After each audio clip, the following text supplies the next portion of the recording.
this life in the... What do you think you've learned? Absolutely nothing. Well, I've tried to learn, but I'll calculate not a lot, really. I've learned that you must treat people properly, and that you must proceed in a certain way, and you must try and have a vibe of how to sort of enjoy situations. So I've learned just to, don't get miserable or fight the misery with some intelligence. This is like the most difficult area of the whole malarkey, really. It's hard to turn something around when it's going, and it's not something that you can learn by well, as far as I can see, it's something that comes to you with a bit of luck and a bit of instinct, yeah? But therefore, it's not something you can ever bank on. I'm not smart enough to figure out what the hell it is or how it works at all, That's why I treat it like voodoo, voodoo, voodoo, voodoo, voodoo. I do find I still have a talent to cause a bit of, stir up a little bit of confusion, yeah? But I'll do what I can to create as much chaos as I possibly can. But my chaos is always well-natured, or has a positive goal at the end of it. When I start causing chaos in a situation, it's because the situation really needed to be changed, for example, or something is going to happen that I've thought would be a good idea. And 9 times out of 10, I'm on it, I must say. But hopefully, that hasn't unjinxed. That hasn't unjinxed. That hasn't unjinxed. That hasn't unjinxed. That hasn't unjinxed.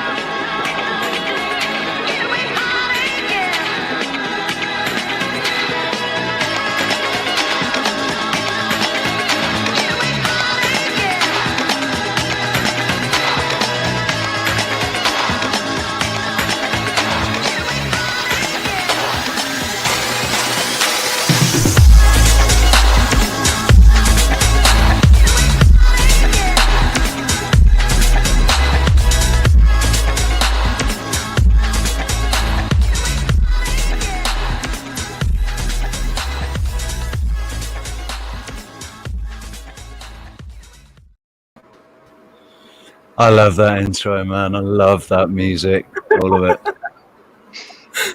Good day, people. Hi. Good day. Hello. How's everyone doing? Rocks! All good. You've all good. All good. Again today, man. I know. I was fraught with difficulties yesterday, but really, really happy to be here, brother. Lovely to see you all, Sarah, Cam, Rich, everyone watching. Buddy. Hey, buddy. Hello. Hello.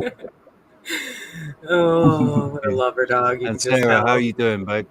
Really good. How you doing, Sarah? I got out in the sun after yesterday, and it's majorly grounded, and felt amazing. Good. How you guys doing? How's your week been? I'm good. Standing, children, full on. Lots of activities with the kids. Had a little bit of a mishap with Ken Dog. He got for anyone in the UK watching right now, I don't know if you've noticed, but all your local parks have become kind of overgrown. The grass is gone. The local councils don't seem to be dealing with the parks. And there is grass awn or foxtail or grass seed, whatever you want to call it. If you look it up online, it's a really kind of horrendous looking little grass blade. And it's got all these spikes on it. Anyway, unbeknownst to me, Kenny was running around and he managed to get one in his paw around here. And it turned into a big welt. In the high desert here in Oregon, we have something called cheatgrass, and it causes the same exact issues and gets caught in the ears sometimes, like if they were rolling around in it, and gets all shoved in there. So I know that sucks. Well, but he's on the mend, correct? He's all good now. He's all good now.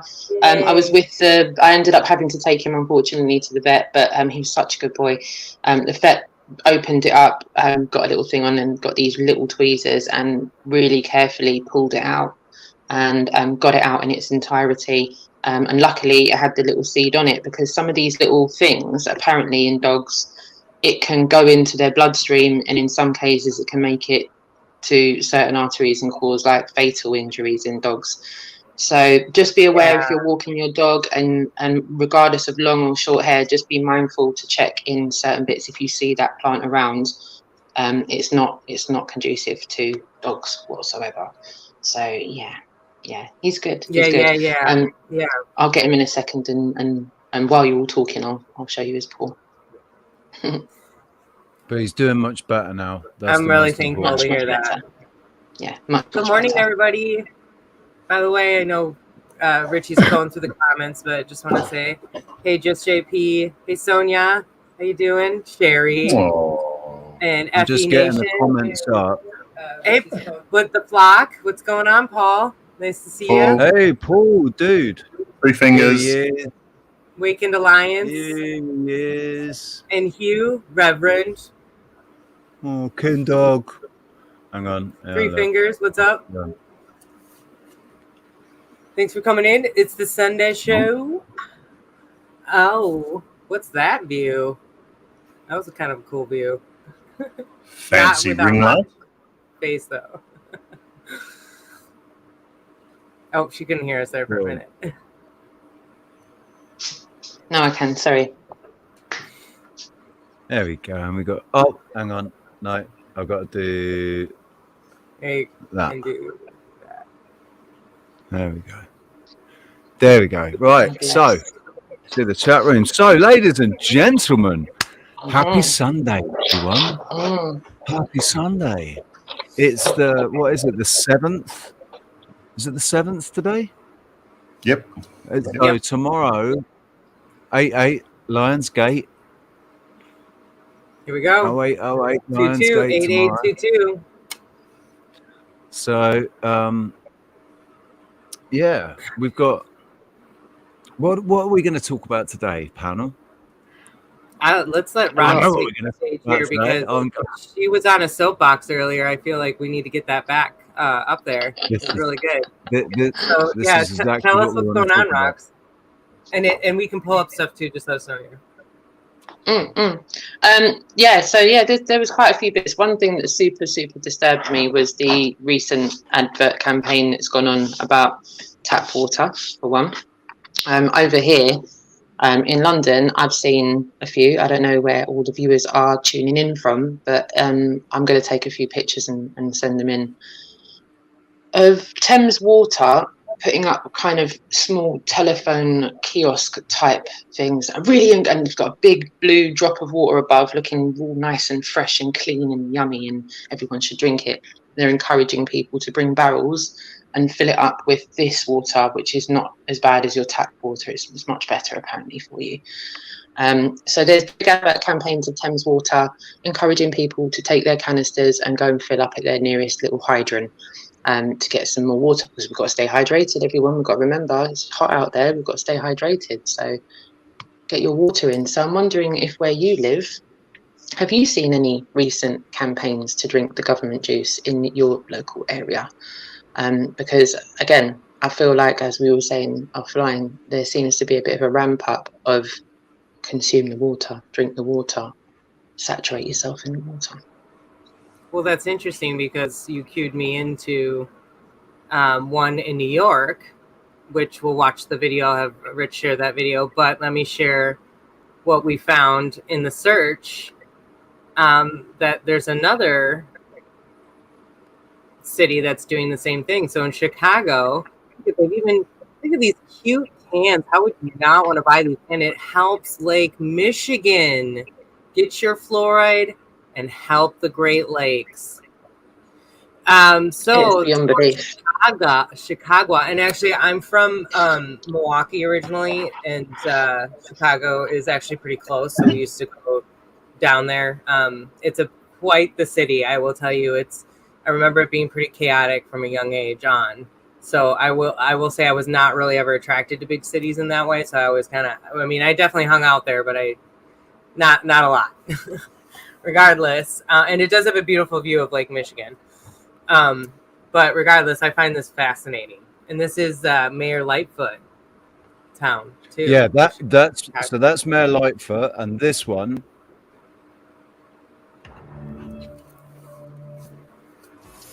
Hey, tap into good health. I never head out without my New York City tap water. Hot outside. I urge every New Yorker to drink up. Tap water is the best.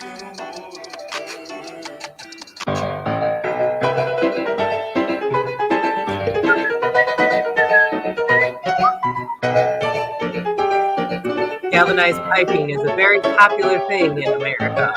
I urge every New Yorker to drink up. Tap water is the best. So Oh my this goodness. big push to get everybody drinking tap water. Get yourself on the government juice, guys. Oh dear, oh dear. Oh dear, oh dear, oh dear. Actual pure water. I'm at the point where I'm like, is it not obvious to everyone? Is it not patently obvious to everyone what's going on here? Yeah. Has So anybody more else? so. Has anybody else that's watching in the chat room now? Has anybody else noticed any local adverts or promotions to drink tap water in your area? Yeah, and please share, because it's fascinating that we found 2 in the United States as it is. Yeah, isn't it funny how they've replaced all the copper piping in homes? Because copper is actually one of the best receptacles for water. If you've got a copper container, that's the best thing to keep your water in, copper or glass. Yeah. But I for suppose some stainless reason, steel would be okay, but it's not got the same. Like copper's actually got properties, hasn't it? That we actually, it's not bad for us to get copper. We've got copper in us, haven't we? And there's definitely a link between seems to be the free energy. There's definitely a link between the two there, because they use, it's copper piping for copper wire. To you take a copper wire from a earth point up to, once you get up to 100 meters. After 100 meters, you're getting the scalar electricity, aren't you? And all you need literally is a piece of copper wire. There's that guy did it with a drone. Took a drone up 100 meters and was generating like 0.2 or 0.3 of a volt or whatever, What's that? Well, Chicago is the home of the Y, and New York is the 11th state. It seems like New York City is where they start a lot of things too. It's like they'll start it there and then ramp it out across the states. Right. What is it? And Chicago, like the fact that Lightfoot is the mayor of Chicago and just gets away with saying the things that it says. Interestingly, Chicago and Milwaukee have a lot of interesting building designs, kind of like New York. Very similar, very old styles that most likely we could find mud flood evidence. And you've seen Milwaukee featured in a lot of the Tartaria type discussions as far as the U.S. goes. And also Chicago's had a lot of narratives built up around it. In movies, in theatre, it's had a lot of narrative built up around it. And whenever they do that, it's to distract us from something. Agree. Yeah. Absolutely. Jolly man, how's it going? And Shari Ives and Just JP. Sorry, I'm just shouting out the people I can see on the on the screen there. Hey, Jolly man. They're obviously making some sort of a concerted push to get people drinking. Do you think? I think, I said to Rox, I think that they've probably, if they haven't done it already, they're going to be adding something else to the bloody water. Maybe. I think that's a foregone conclusion. I genuinely think it's a definite foregone conclusion that they've already done that. I don't know about you, but I've been off tap water for a long time and I can smell it a mile off.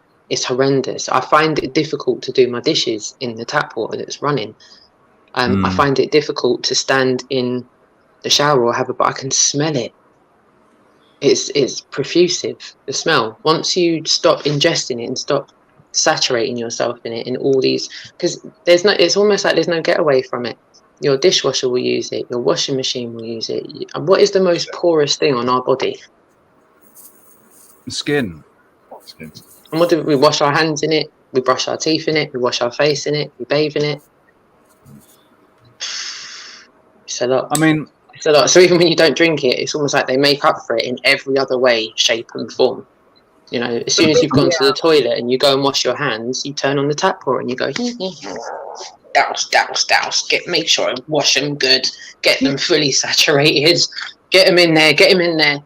It's like you start to see it like that. You start to see it like that. I've never been that clean. That's right, but like, see, this is why I do think it's reversible and more easily reversible than not. And the reason I say that is, why would they be throwing everything at us if this is the case? Like, it's literally. It's like everything but the kitchen sink they're throwing at us to try to take us down. It's everything. It takes lemon water to reverse like most of this too in some cases, right? Like I mean, I'm not saying it's the solve, but it's amazing what the simplest thing can do to help. So just keep lemon water, apple vinegar, apple cider vinegar. Like, yeah. It's even the shower is one of the worst. Steams. Sorry, go ahead. So you've got that hot steam, it converts. So now we're breathing that in as well. I mean, ingesting it nevertheless through the steam. Yeah. Coming in and through the pores, through the respiratory, through the bloodstream. That's what I mean, like through our genitals. And then you've got people that cook their food in it as well. People cook their food in water as well. They'll take the tap water to cook their pasta in, their rice in. But remember too, like, you can burn off by just leaving your water out. It will evaporate. A lot will come off of it. You know, so that's like a little trick. I mean, that's part of distilling, and you would want to distill it more than that. But that the inside of my distiller absolutely looks decrepit. It's absolutely decrepit. That was the funniest thing. Was Rox got her distiller before me, and her distiller. Like after one distillation, just one, the sludge on the bottom sludge. No, it's nuts. Most people will take maybe 40 or 50 times to get it that bad. Sometimes, right? But no, so mine was But I thought, oh man, that means mine's going to be horrific, because we're programmed in the UK. We're programmed to believe that Spanish water. You know, the water out here is no good, man. Don't drink this water. It's no good. Portuguese water, no. But English water, yeah, that's great. So I'm thinking that when I distill the water here, it's going to be horrific. I didn't need to clean my distiller for something like 3 months. It was ridiculous. It still looked new after like 10 or 15 uses. It didn't look like he'd used it. Mine, just after one, had stuff that you needed a drill with wire wool to take off. Not even the cleaning salt can take it off. Mine's packed in. Mine's bloody stopped working. Something's burnt out in the thermostat, or something's burnt out, and it doesn't. As soon as it starts boiling, it cuts off again. So bastards. I'm sure that's running DIY fix it. It's nuts. It's nuts. I get this white scale. I'm grateful. Mine's still working. Mine's still going. It makes a couple of noises, but it's still going. At the same time. I remember like moving from Sydney to here, the difference between the water there. In Sydney, I always had this greeny brown sludge at the bottom of the distiller. And then coming back here, it's just white, a film of white. Not a film, actually, a scale builder. Just from one, and it's ridiculous. Yeah. And we know here too, like you water the plants or anything with that, you see those white drops on everything. Calcium just builds up on everything. Oh, so yeah. What do they call that? they call it like leaf mildew or something like that. And we just had some of that. We used some neem oil. Do you use neem oil on your plants? Picking up on what the Tree of Knowledge said, just quick. Kenny's barking for some reason here. I don't know why. I was just saying prior to going live that over the last week or so, like every other day, I've come out to like red dust after it's rained on the car, and normally they'll be like, "It's a Sahara," but now it's just happening and no one's batting an eyelid. Everyone's like, well, "It's probably the Sahara Desert." You're like, what load of I wanted to say something about that as well, Sonia. I feel so strongly about this. Like once you know what you are, none of this will affect you. It might affect you slightly, but it won't. Nothing's gonna seriously harm us or anything. Like we don't have to worry about the stuff that our bodies are taking in, because our bodies are processing them and getting them out again, because we're aware of who we are. And like you said, power of intent. When you connect what it is, there is a poison coming into my body through this, then your body's aware, you are aware, and your body processes that far better. There's levels, so still I'm distilling. Don't go and drink red mercury kind of thing. In Oregon, it's hard to avoid the rain is the only reason, and I end up hiking in the rain. The reason I say this, right? The reason I think, I forget how I was saying it to you before, but I was saying, basically, I'm 45 next month, and I drank the water. I drank the tap water. I used to get back off holiday and go straight to the tap and have a pint of tap water as soon as I got home, whenever I got back from holiday, because I loved British tap water. I used to eat chewing gum, all the sweets, all the sugars, all the food. I've had all the chemicals, all the E numbers. I've been vaccinated. I've had all of it. None of it is stopping me. None of it has stopped me. It doesn't mean that we don't. That was when I was unaware. But that was when I was unaware of what was going on. Yeah. But also, it's not like you're gonna. I mean, there's certain situations where you can't avoid it at the moment, and that's kind of the only reason why I'm saying this to other people. Like, there's certain things we can't avoid, and to make yourself sick about the fact that you're taking that in is only going to make it worse. That's all we're trying. Again, like Sonia said, power of intent. But if you look at it and move forward with every little thing you can change, so you get an alternative. Okay, I really like Skittles. Well, now we know it changes your DNA. Get off the effing Skittles, okay? Find something else. Try to find, and you might have to have less because it might cost you more money. Like those lemon drop sucky things that are all natural. I've seen them organic. It's made from the most simple things. It's 100% hard candy. People are still doing that. I know takes a little bit more, but then it becomes more of a treat. Then all of a sudden, because you're already having it less, you might even know, because the taste is different, that you no longer even have the cravings that you had for it. You that satiates you, and then eventually you just don't even need it at all. And that's what's happened for me. I used to eat sprees. My friends, every birthday, would make their own Tupperware. They would buy all these sprees packages because they came in rolls, and they would tape it all around this big jar, and they'd empty all of them in this huge jar for me. And I would eat them all in a weekend, all of it in a weekend, huge jar. And I would do that all the time. And then I'd go buy a box and eat it on the weekend, all the time. And then, but when I started fasting, it was wholly different. I'll be right back. Well, that's a bit of a tell, isn't it? Those things that you get, like a packet of chips or whatever, and oh shit, I just have to keep eating. I ate the entire box.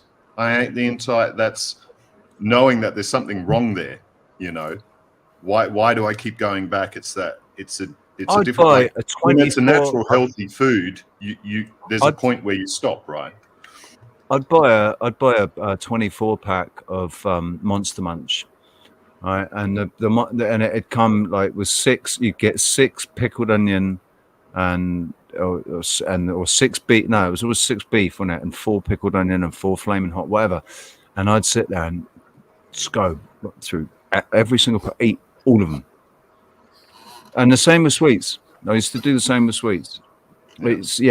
like you say, it's this. There's something wrong with the fact that you just can't stop. It's like Pringles. Once you pop, you can't stop. You know, you don't fill up. It never fills Sugar you and up. salt. Sugar and It's salt like- are the main ones Yeah. there, right? And then not good versions. You know, it's the worst sugar in the world, high fructose corn syrup and salt. It's the table salt sort of thing. But what you notice, like if you have a sauce, because I'm a saucerer, right? So when you have a sauce and it's too saucy. sweet, how do you fix it? You put in some salt to fix it. If it's too salty, how do you fix it? You put in some sugar. Yeah. So I love these guys chips. realize that you can Why just do I- put, yeah. to put more sugar in, you put more salt in, and you can just up those levels to cram in a lot of sugar and salt into something, which are your addictive elements in there. So in everything you'll see, and usually in ingredients list, the first thing is that like they'll go through in the amounts. So the first thing is what's in there the most, and you'll always see sugar and salt quite first, you know, usually right up there. And some things they are the first, you know. And oil for me with chips, like I absolutely love chips, and I think it like what I realized it's an oil deficiency. I'm not getting enough, and I really should. And so what I actually started doing was with the bread I make, the homemade bread is one of my favorite things is to dip it in olive oil with a little balsamic vinegar. I'm gonna drool a little bit. That sounds But you work with those cravings too, because like, why am I craving these chips or whatever? If it's the salt, then you need that good salt, so you can then replace that and go bang. If it's the sugar, well, then you can replace that with honey, whatever. You know, it's better to make. It's funny how.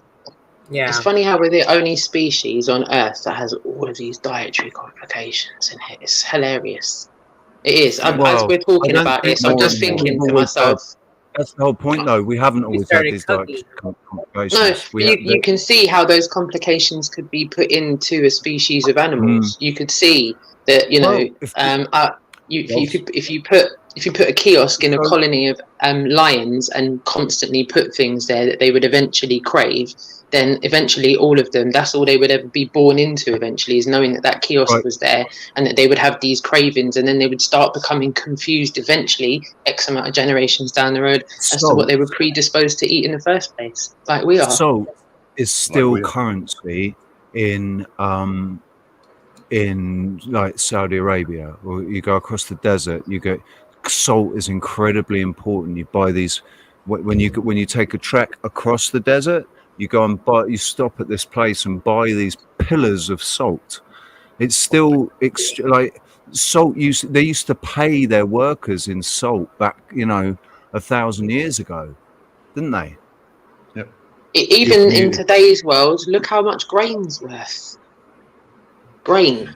Well, they've made us depend, right? And look at what's happened, right? They've made Africa dependent on grain that comes from the They've Ukraine. made the world dependent. They've made the entire international community dependent on grain.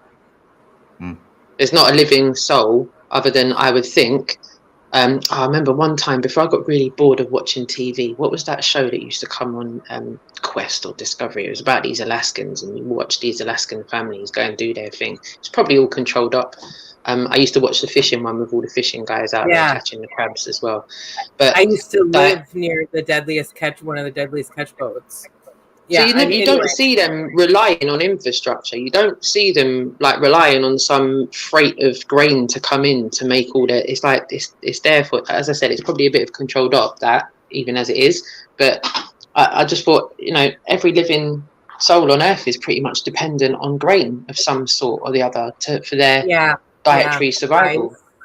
And so really, they've got humanity by the gonads, because humanity can't survive on their own. Look, there's no community initiatives. There's no local community that is ready to bake and to produce food for the community when the infrastructure, the stupid system we live in, fails. Big up, I find that hilarious too. Like here, for me, I actually go out and I get saltbush. We have saltbush growing everywhere here. What are the animals? How do they get their salt? And it's through the salt bush here. So I just collect that and grind that up, and that's what I use as my salt everywhere. So it's a natural organic salt as well. But then also, here there's salt lakes. I've always found it weird that no one goes out and harvests this as a salt. It's right here. Why are we getting it in from everywhere when it's right there? Hey, and our natural, like you should be eating what is around you, your environment as well. There's because sea salt as well. Yeah. Sea salt is abundant. And if you think, if you distill the water, distill seawater, you can remove the salt from it, use the salt a little bit back in. And you put a little bit back in, and you've got a perfect water source there. Because you find that pH where your blood is, and you get it to that pH, and that's perfect. Oh, that reminds me. I found a really high pH bottled water. It's like 8.2. Yeah, we were talking about this yesterday. Was it 9.2? 8.22. No. It's really alkaline, which there's. Yeah, alkaline. It's not expensive either. Bottled water. Yeah. It's not expensive. It's called Saka water. I don't know if you're in your local shops and you see a bottled water, and it's a SAKA. It's a really quite simple looking bottle as well, but it has a little sign on it to say, look, you can check it for yourself. It's 8.22. And it seems to be the highest of the readily available ones that aren't at a high rise premium rate. It's no more expensive than Highland Spring. It's the same money, and you can. And most of the shops have got it in big bottles, and then they've got 6-packs of big bottles of it. And I've checked online. You can do your own research, but quite a few people have tested it, and it seems to be ringing true. There's also something called a Cajun device, a Cajun machine. And Kangen. Oh, I call it Cajun. Kangen. Oh, don't you love that? I love that. No, it's all good. And I honestly probably, not pronouncing it correctly, obviously. But so if you've heard of this, So this is interesting because they actually have recommended this for a lot of people who have MS. So I know somebody who had MS who tried this. Wouldn't necessarily say it was night and day difference, but they did say there was some difference. However, their diet, and this is kind of what we get at, was not good. And so they're constantly battling what they're taking in. It's like we almost don't need this if we're so it's like you want to be careful as like a substitute to tap water to just do alkaline, which I'm sure you know. And the whole thing too is you can become too alkaline, which can cause cancer. It's the same thing as becoming too acidic, which is why I think last episode we were just talking about this. It's all about balance. And when you look at the scales of everything and you look at the moderation, it all comes down to that purple. I think it's, am I right? No, green. Green is 7. The middle, green. In the middle, and then it coincides with the frequencies and everything. So there you go, right?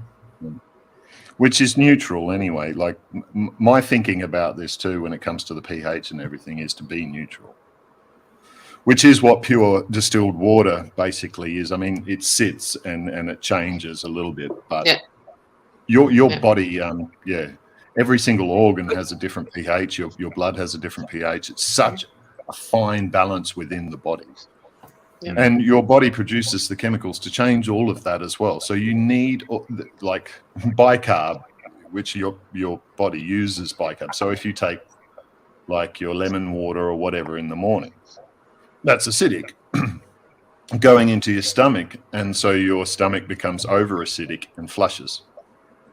So then you through your lower intestine. And that's where the bicarb is released from your body, and it becomes an alkalizing effect off the body. So putting in acid here, bringing that alkalizing. Can that happen with alkaline then? So technically, your body is adjusting. Your body is adjusting. Like if you put in way alkaline water as well, your body will have to adjust to it. So it changes. Sorry, I want to get at the problem then and what we understand about like aspartame is that these non-organic substances that we're taking in, our body doesn't know how to process, right? Because that's what they've explained why aspartame causes cancer, because it's a sugar it doesn't recognize. So it attacks it, and then more or less that's what causes dementia and all these other problems, because and then you're not getting the proper blood flow because it's probably sitting like a rock somewhere in one of your organs, maybe the liver, but you know what I mean? Like that's what I'm connecting. So you're saying more that like if you do actually take in more of the natural acidic products or the natural alkaline products, your body's going to flush it out. It's like getting too much vitamin C, right? It's in a way, it's actually could be good for you because of this whole flushing system that happens. Is that correct? Yeah. And time too. You've got to give your body will store things as well when it doesn't have the time to process it as well. Feelings, everything, right? So like if you're always pushing something aside, when you get to that moment of holiday or whatever, and then suddenly everything comes to you and you're processing. It's the same when it comes to chemicals in the body and that sort of thing. Same as like we were talking the other day about fats and storing those, toxins in the fats and stuff as well. Instead, it's too much to process at the time, or it can be too shocking to process your body or whatever. You need to work. That's what you're telling your body as well. I need to fats. Fats, that's where your body stores THC. I know that. That's how they. So it makes it harder to pass it. Yeah, it makes it harder to pass a test if you're a heavier person, if you've got a lower metabolism. So drop the weight. Just noted. I know if you got. When are you going to get drug tested?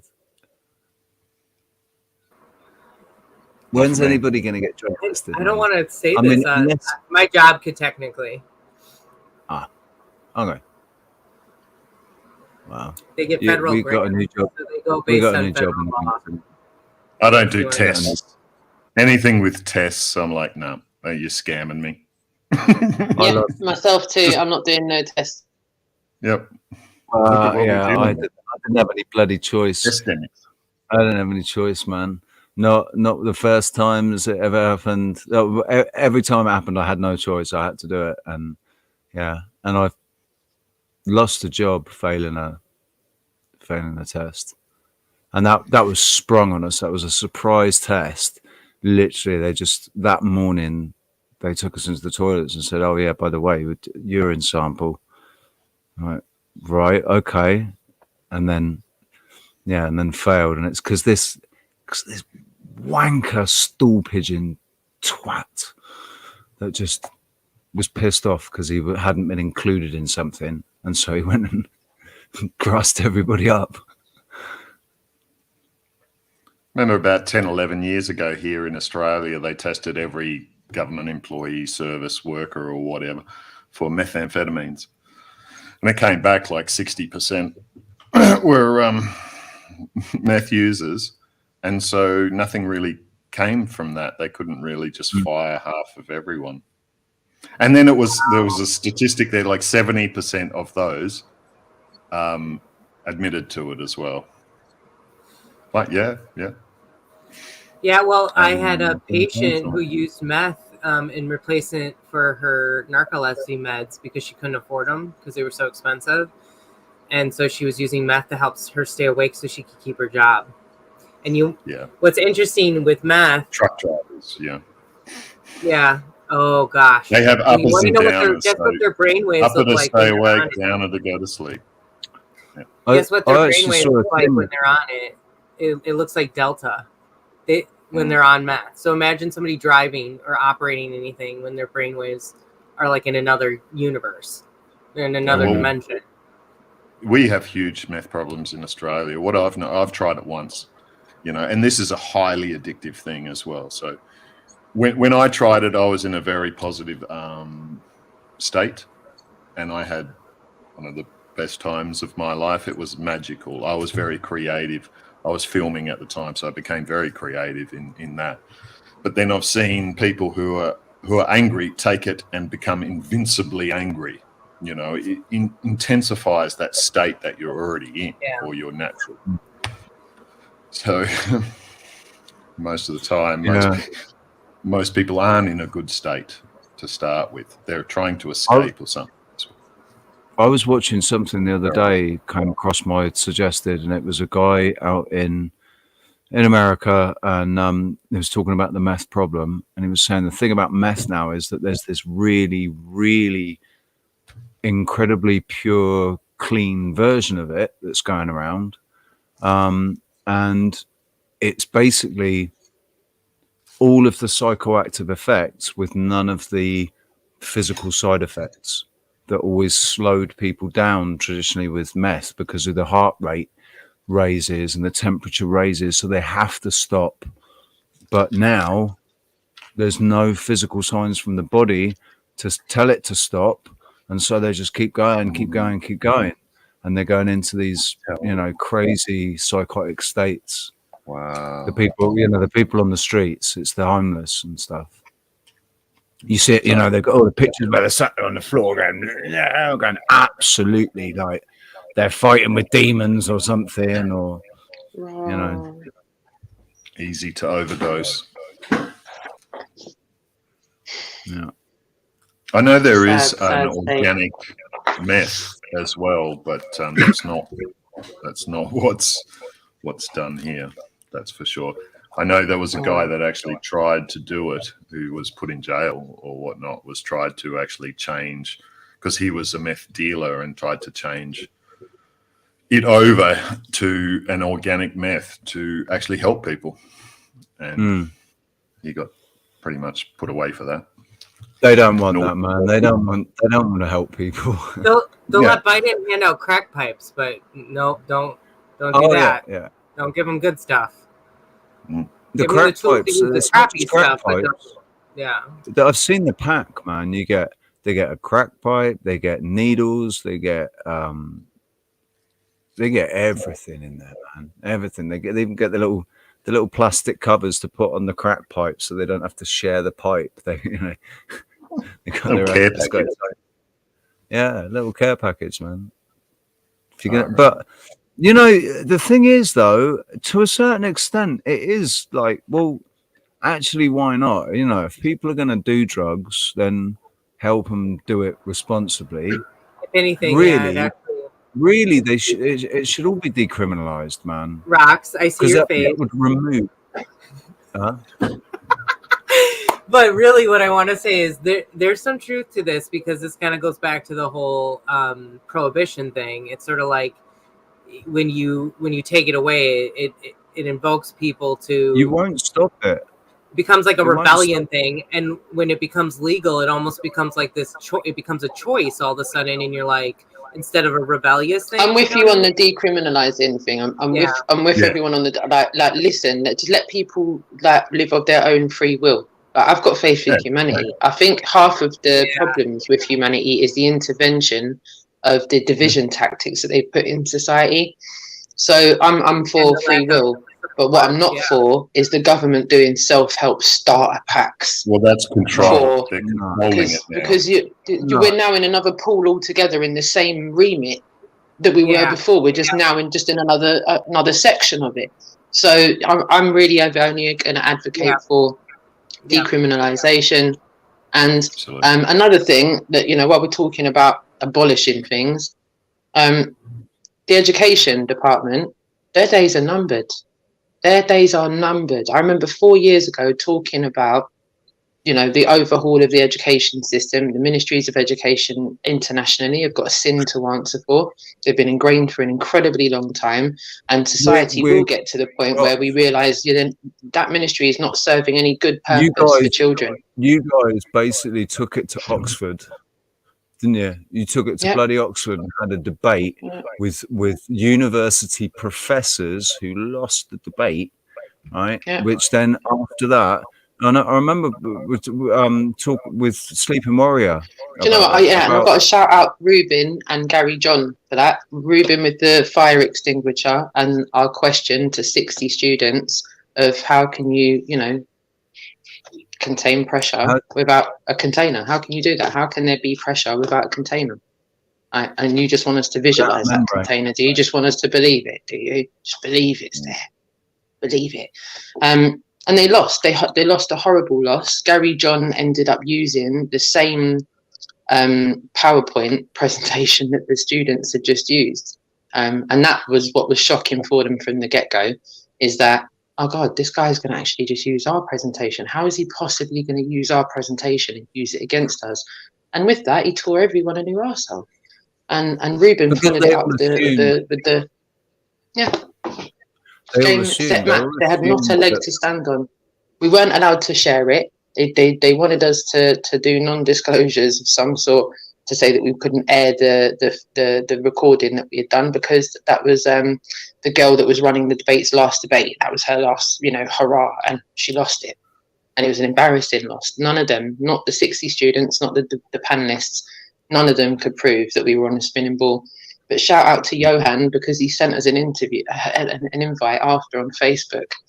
And he was like, listen, even though the debate went the way it went, and this is the punchline for this whole story, he was like, how about we invite you lot back and we'll take you in the classroom and we'll prove that you're on a spinning ball. And I just thought, that is the best line ever. You're going to take me into a room in a building to prove where we live. That's class. See the globe in the classroom here? Proof. Well, so That's they're it. pushing that the Earth is spinning faster, and that's why we're losing time. Time And heart is attacks. speeding. And heart attacks. How many people in the viewers, right? People in the chat room, press 1 if you've got an analog clock. Oh, metaphysical schools. That's right on, Sonia. But yeah, they're calling for the abolishment of the education department in America. Betsy Look at Davos how many Trump. are homeschooling now. Sorry. Just in the last 2 years. We've got parallel. We've actually got parallel societies that are already doing this. They've already walked away from all of this, and they're already They're not advocated for publicly. They're absolutely suppressed, like we are. So your average Joe, Bob, and Philip won't know that they're going on, but they're already doing that. And myself, I've been homeschooling my teenager since September 2020, and he is flourishing. Yep. He is that actually. He's not. I'm around people that do have their children in school that are the same age, and I'm seeing the society, the social issues that they're having to deal with going to school. They're fraught with issues. It's 360 degrees of issues. And my son, he's not got all of that baggage. He knows what he's doing on a week-to-week basis.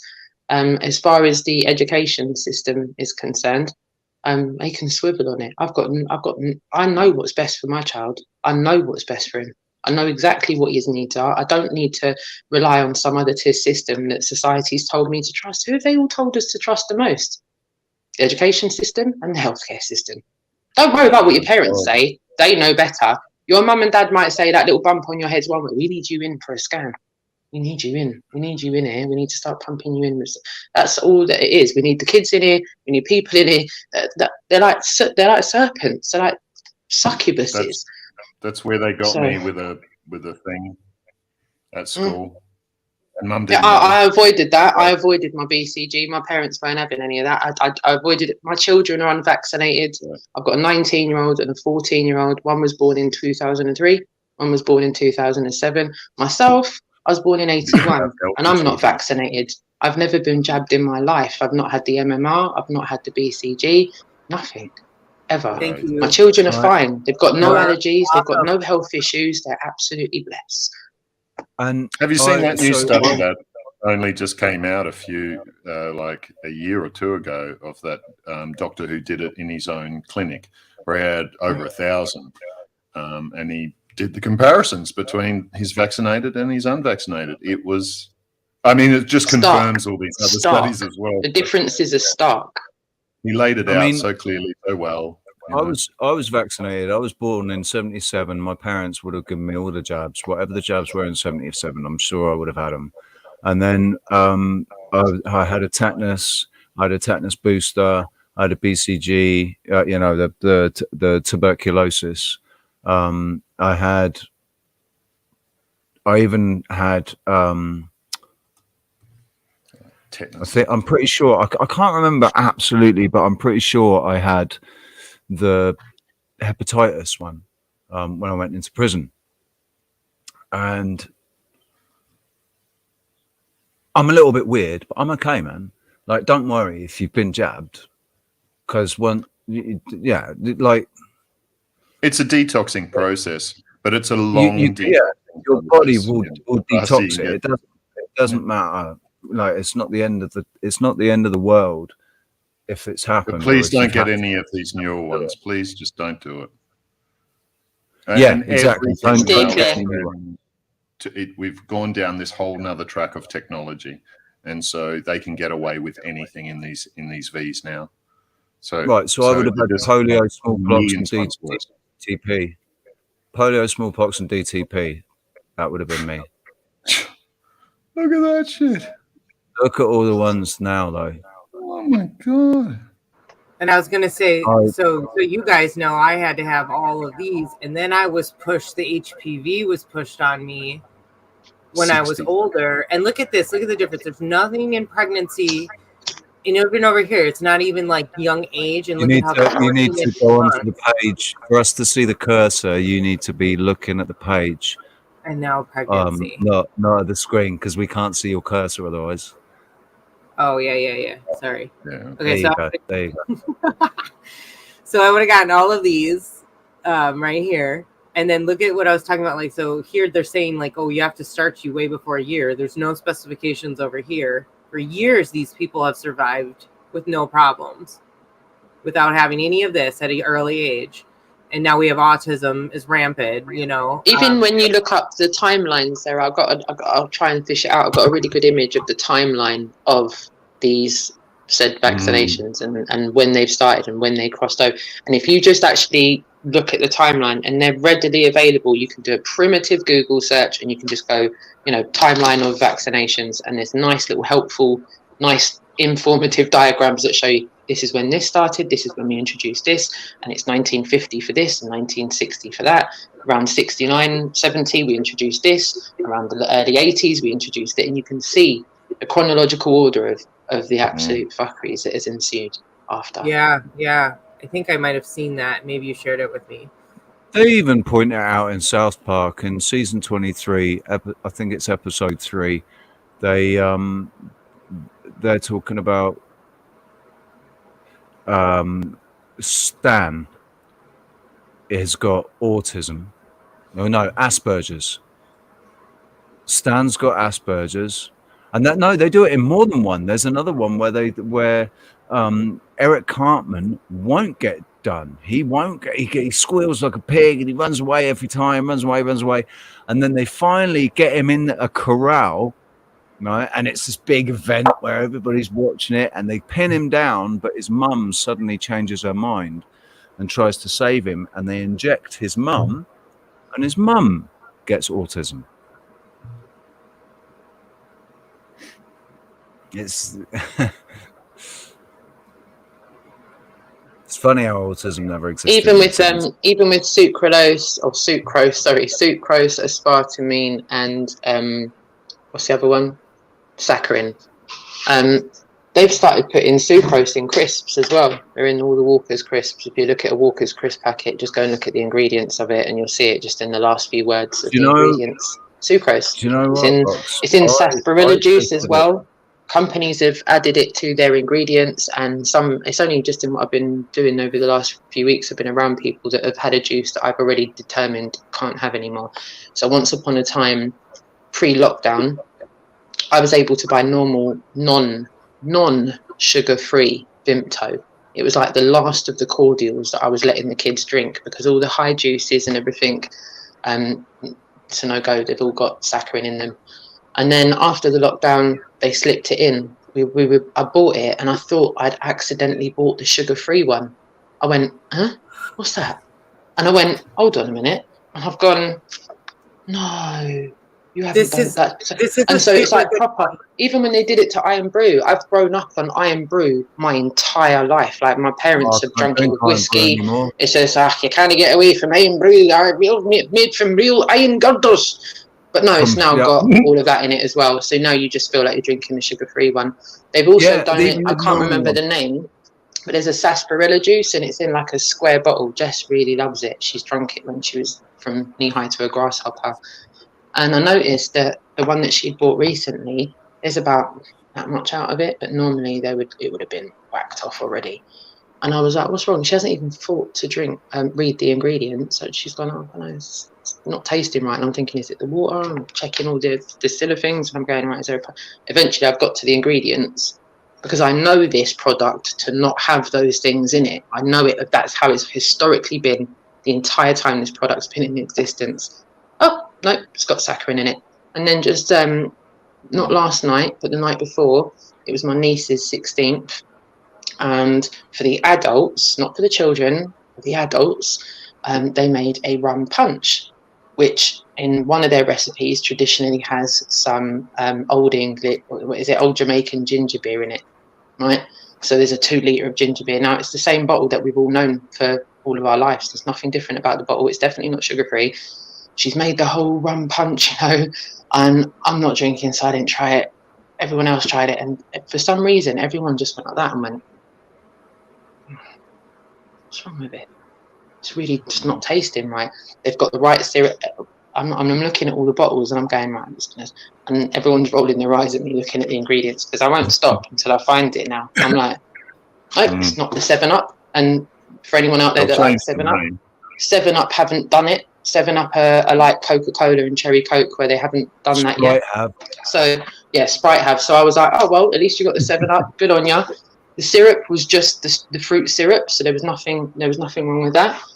And then I got to the ginger beer, and do you know what?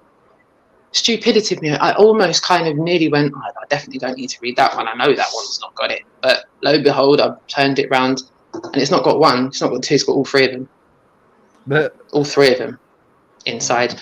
And I said with confidence, that's what's off. You can put whatever you want in that, but you're not going to get away from that taste now. It's going to taste like sugar-free rum punch. And there was a Ray and Nephew's rum in there. So I would have thought that would have blown out the flavour of the saccharin. But no, the saccharin came on through. So it's everywhere. And it's in historical drinks now that have famously not gone that way. Sorry, go on. They didn't let it stop them. They went, fuck it. It was a good night. Though, probably, yeah. This tastes weird. Alcohol. Yeah, so just out of interest, I know fizzy drinks are bad for us in general, but if you wanted to know the ones that I've found in England that don't have any of those 3 aforementioned ingredients, it's Coca-Cola, Cherry Coke, 7-Up, Mountain Dew, and Appletiser. And Purdy's. No, I'm not saying, I'm not advocating for any of these drinks. Remember, I said that at the beginning. I'm not advocating for any of these drinks. I'm just saying, on the shelves in your local shops, they are the only ones. And 7-Up. That's literally a handful, and that's it. An Appletiser doesn't claim to be what Cloak is either, or Mountain Dew, but that's like one, and Purdy's. But other than that, they're all full of those ingredients. The ice lollies, all of it. The crisps, everything. For me, I have a very simple view about ingredients list now. It's got to have one ingredient on the ingredients list. That's it. This is oat milk, and to make it oat milk. But listen to these ingredients, guys: water, organic oats, organic sunflower oil, sea salt. Expeller press. Well, now we have to be careful with what's called. Is that like oatmeal? You have to be careful with oat milk because I've heard that the way it sits with you can take on a heavier, and so it's like you don't know. However, though, I think it again boils back to what we were saying before about moderation. Right, I think if you're just moderately taking these in, I think there's nothing good that can come from in introducing something to your diet that then just becomes your solid staple, and you're on it 7 days a week. You're on it 2 times a day, 3 times a day, 7 days a week. Whatever it is you've got in your diet, if you're consuming that much of whatever it is, it's too much. It's just too much, whatever it is. And people say, well, you can't eat enough fruit and veg. No, you can. You can eat too much of something. Yeah. It's good to have a varied of all the good things. So I would say that. I would even say, even if you're making your own, don't drink a lot of it. If you're making your own almond milk, don't drink like truck tons of it. If you're making your own oat milk, don't drink truck tons of it. Think about how many almonds you would like almond milk or something like this. How many almonds are you actually eating in that one? Would you eat that normally? Correct. Think about it Correct. naturally. Exactly. Correct. Yeah. There is a big echo going on here, I think, now. Yeah, I've just noticed that. It just got worse. Do the What? muting. Mute. No, that's gone now. I muted myself. I'm back on. I'm back on. I turned my thing down, and I've got my echo cancellation on. Is the echo come back? Is it me that's doing it? Yeah, Check 1, 2. just go into the settings. Just go into the settings, Rox. I can do it. I can do turn it. it off Hold and on, on again. Rox, I got you. No, it's already set that way. Let me just turn you down a tiny No. bit. Sometimes that helps. She's already got echo cancellation on. Yeah, no, Am I what I'm on? saying is take Am I right now? Is turning it it still on. echoing? Yeah. re-engage it. Take it off and re-engage it is what I Yeah. meant. Sometimes just muting and coming back will fix it as well. Is that all I right? think we got it. We both reset it. Yeah, I got it, Rox. You're good. Thank you, my darling. Oh Real. yeah, thank you. I'm so glad that we've gotten you for so long this morning. This is excellent. Yeah, loving man. What's going loving on? It's been an I know. hour. No. Yeah, I've, the conversation has been really good. So Yeah. super appreciative of that. No, big time. So- Thank you to my lovely family for allowing me this space and time and peace and quiet to do this as well. So super chuffed. Yeah. Hi, Mr. Shalin. Probably butchered So we were that. talking about kombucha and that too. So there's a way to make your own fizzy drinks and stuff as well in that second ferment. Yep. The way I do it too is I usually have a ginger beer plant and a turmeric beer plant that I keep feeding. And then you can make, so I just take orange juice and a little bit of the turmeric plant, put that in, cap it off. And orange, that's really quick ferment for me in the heat in the desert and stuff. It's 1 day and that's fizzy ready to go. But again, don't drink too much. I mean, there is a detoxing effect there as well, but there's a bacteria load as well. So you can load up on bacteria after antibiotics or anything like this as well. There's good ways to come back from that. Don't take it in the first place, I think, as well. But it's good to know about that. And ginger beer, that's what I do with apple juice. So you get a nice organic apple juice and just add a little bit of the ginger beer plant in. Bang. So, and rosemary and lemon is the one. I just lemon peel and rosemary into the glass of kombucha, seal that up, give it a few days. That's amazing. That sounds Nice. amazing. Illuminati eye for that one. That's what I'm gonna do. Does anyone? Can I just ask, just quickly? How does mercury get into the water set by the FDA? It is in water. We talked about this before as well. It is in water It is naturally. in water naturally, right? Okay. Yeah, to a degree. I mean, it's in rivers and stuff. Yeah. But there's different forms of these things. Like we're talking about with copper. Copper seems to be an interesting one where the actual metal seems to be quite helpful. Our body can use it much better. But with these other heavy metals, it's like iron, rich in iron, and they put bloody iron shavings in with your cornflakes or whatnot. That is not good. That is terrible. Your body uses it, but it's not, because it is a nutrient we need or something, but it's not the right. It has to go through these an organic structure like it is in plants and whatnot, or in salt. This is the organic version of it, an organized version which your body can use. So when you get that in, it will actually chelate the heavy metals. So same with mercury. If you're eating mercury with fish or whatnot, that'll chelate mercury from you, the heavy metal mercury. So What do metal's they use not with heavy just metal. I mean, what do they use for heavy metal detoxing? What is the there's most quite a few recommended? things. Yeah. The coriander seed oil is a good one, but the common one has just escaped me for the minute. Oh, what's that called? Someone will throw that in the chat, hopefully. It'll come back. Yeah, it'll come. It'll come back. I know there's other ones too There's- that I'm not thinking. I there's think quite like a few. lemon, even they say like just like a combination of things you can use. But Well, the I best detoxer in the world is pure water, by the way. That is the best detoxer in the world. I mean, just getting enough of it and allowing your body, so doing like intermittent fasting or something like this, so allowing our body to fast and then flushing it with this. Now your body can use its own resources, everything it's got, to actually do it naturally. That's the ideal way. I fully agree. Like a dry or combined dry and water fast, like just dry fasting with a bit of water, and Yes. that's it. Yeah. That's good enough. That's all you need. Yep.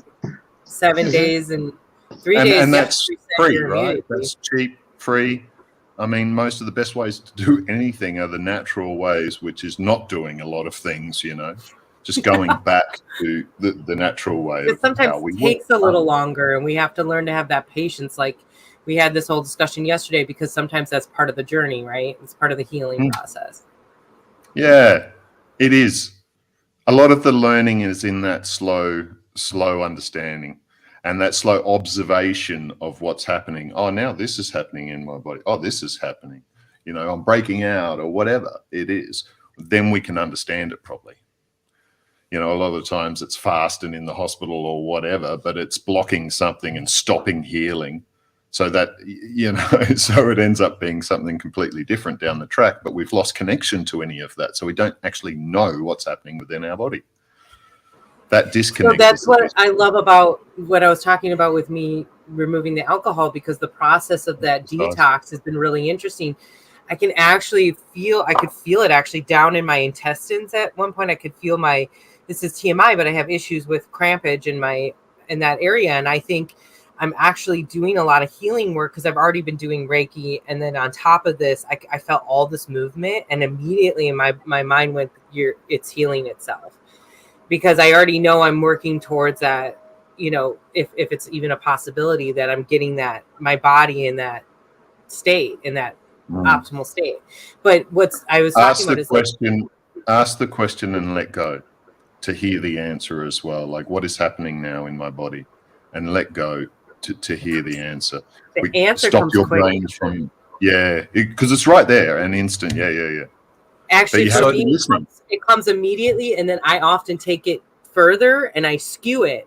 So what I've learned to do is revert back and just take that first thought and marinate on that. And if that's what sits and continues to sit, digest that. Yeah, sit with it, digest it. Yeah. I mean, think about, like I talk about food and that as well. If something takes forever to digest, you know, that's a process from the start to the end, a process of things happening in your body, all of this sort of stuff. So when something digests really quick, we can understand it very quick. But if it's taking 2-3 days and you're eating all these other things, it's so confused. You know, how does your body know? How do you know what's going on there? And if your body takes 35 days for your skin to, you know, recycle itself, right? Because that's what there's, you know, so that more or less like whatever you ate, it's going to regenerate cells based off of that, right? So for me to be 2 weeks off or 17 days off of alcohol, I can feel my body starting to start that process of, and then what happened, and this we were talking about the other day, was that I was literally having acne because it's coming out. My skin though today, especially after being in the sun, is so soft. And like, you know, I'm gone now. You know, this is kind of, people would probably think this is gross, and surprisingly it doesn't smell. But I'm like 3 weeks into having only washed my hair with water. And today, actually, it was looking pretty good. It's not looking super greasy. You'd think it would be real nasty. And I can feel all this. It's coming down to the ends, and it's so soft. Really, really, really soft. It's definitely worth doing it. Rox has done a hair detox, too. So anyway, I just want to throw that out there. Manny, and it takes a while. It takes a while. Yeah. So it's definitely worth it. I've got to the point now. I've got to the point now where I don't wash my hair in government juice anymore. It's a long thing to do, but it's funny when you don't wash your hair that often. When you don't wash it that often, it's not actually a bit of a laborious job, because I'm washing my hair on a weekly basis. And over the last almost 2 months, I've tried distilled water and that water that I sent you, the Saka water, the high pH. And I'll be honest with you, the way my hair's felt, it's not felt like this in a long while. But I actually just thought to myself, what would happen if I stopped washing it in government juice? And I've got far less damage at the end of my hair. It doesn't feel dry anymore. Yeah, it's Your hair working looks well. great. And like the other day when you said you just like put it up in a bun to let it give a natural curl, it looked really healthy and really soft. Yeah. I have a spray bottle too with distilled water, so I spray, wash my face, hands, hair. So you're charging that water too. when I'm you pretty spray much it. where you are as well. What's I'm the using bottle made distilled of? water and I'm putting it on my flannel and literally going like straight with the distilled water on my flannel and then washing my face and my hands. And I use distilled keeping the water to distilled brush my water in a- teeth. I put it in a cup and I don't use tap water to wash my teeth. There's all these things that I've cancelled out them getting to. Yeah. You're not keeping that in a plastic bottle, are you? The distilled water that you're spraying. Glass bottle. Yeah.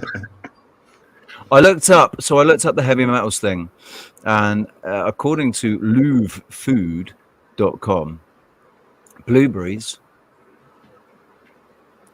chaga mushroom, lemons, garlic, flax, hemp, and chia seeds, green vegetables, and beetroot all help you with heavy metals. Beetroot. That's what I remember. Beetroot, the red. I know the red fruits and red. Darker the green, and stuff, like the beetroot. darker the red. The darker the green, the more the iron. And other Isn't it? like, well, that's the other thing. Like people think kale is like the ultimate green, and actually spinach has, and there's other types of lettuce that have way more nutritional value than kale. I think seaweed has more nutritional than kale. There's a lot of nice. sea moss. I'd totally eat sea moss. I love the seaweed salads you get when you go get sushi. Oh my god, so good. I like crispy seaweed that you get in the Chinese with the they sprinkle ginger or something on it, don't they? Yes. Oh, the flavor. It's fried. It's like definitely not good for you, but I could just sit there. Ours is like all clean. It's real. Yeah, I mean what I can get, but the fish is the problem because any fish you get now is almost likely contaminated from the ocean. But I don't worry about it. I don't. If I have it every once in a while, I don't. This is where it's just like we don't need to eat all the time. So then when you do eat, then your body can just clear it out.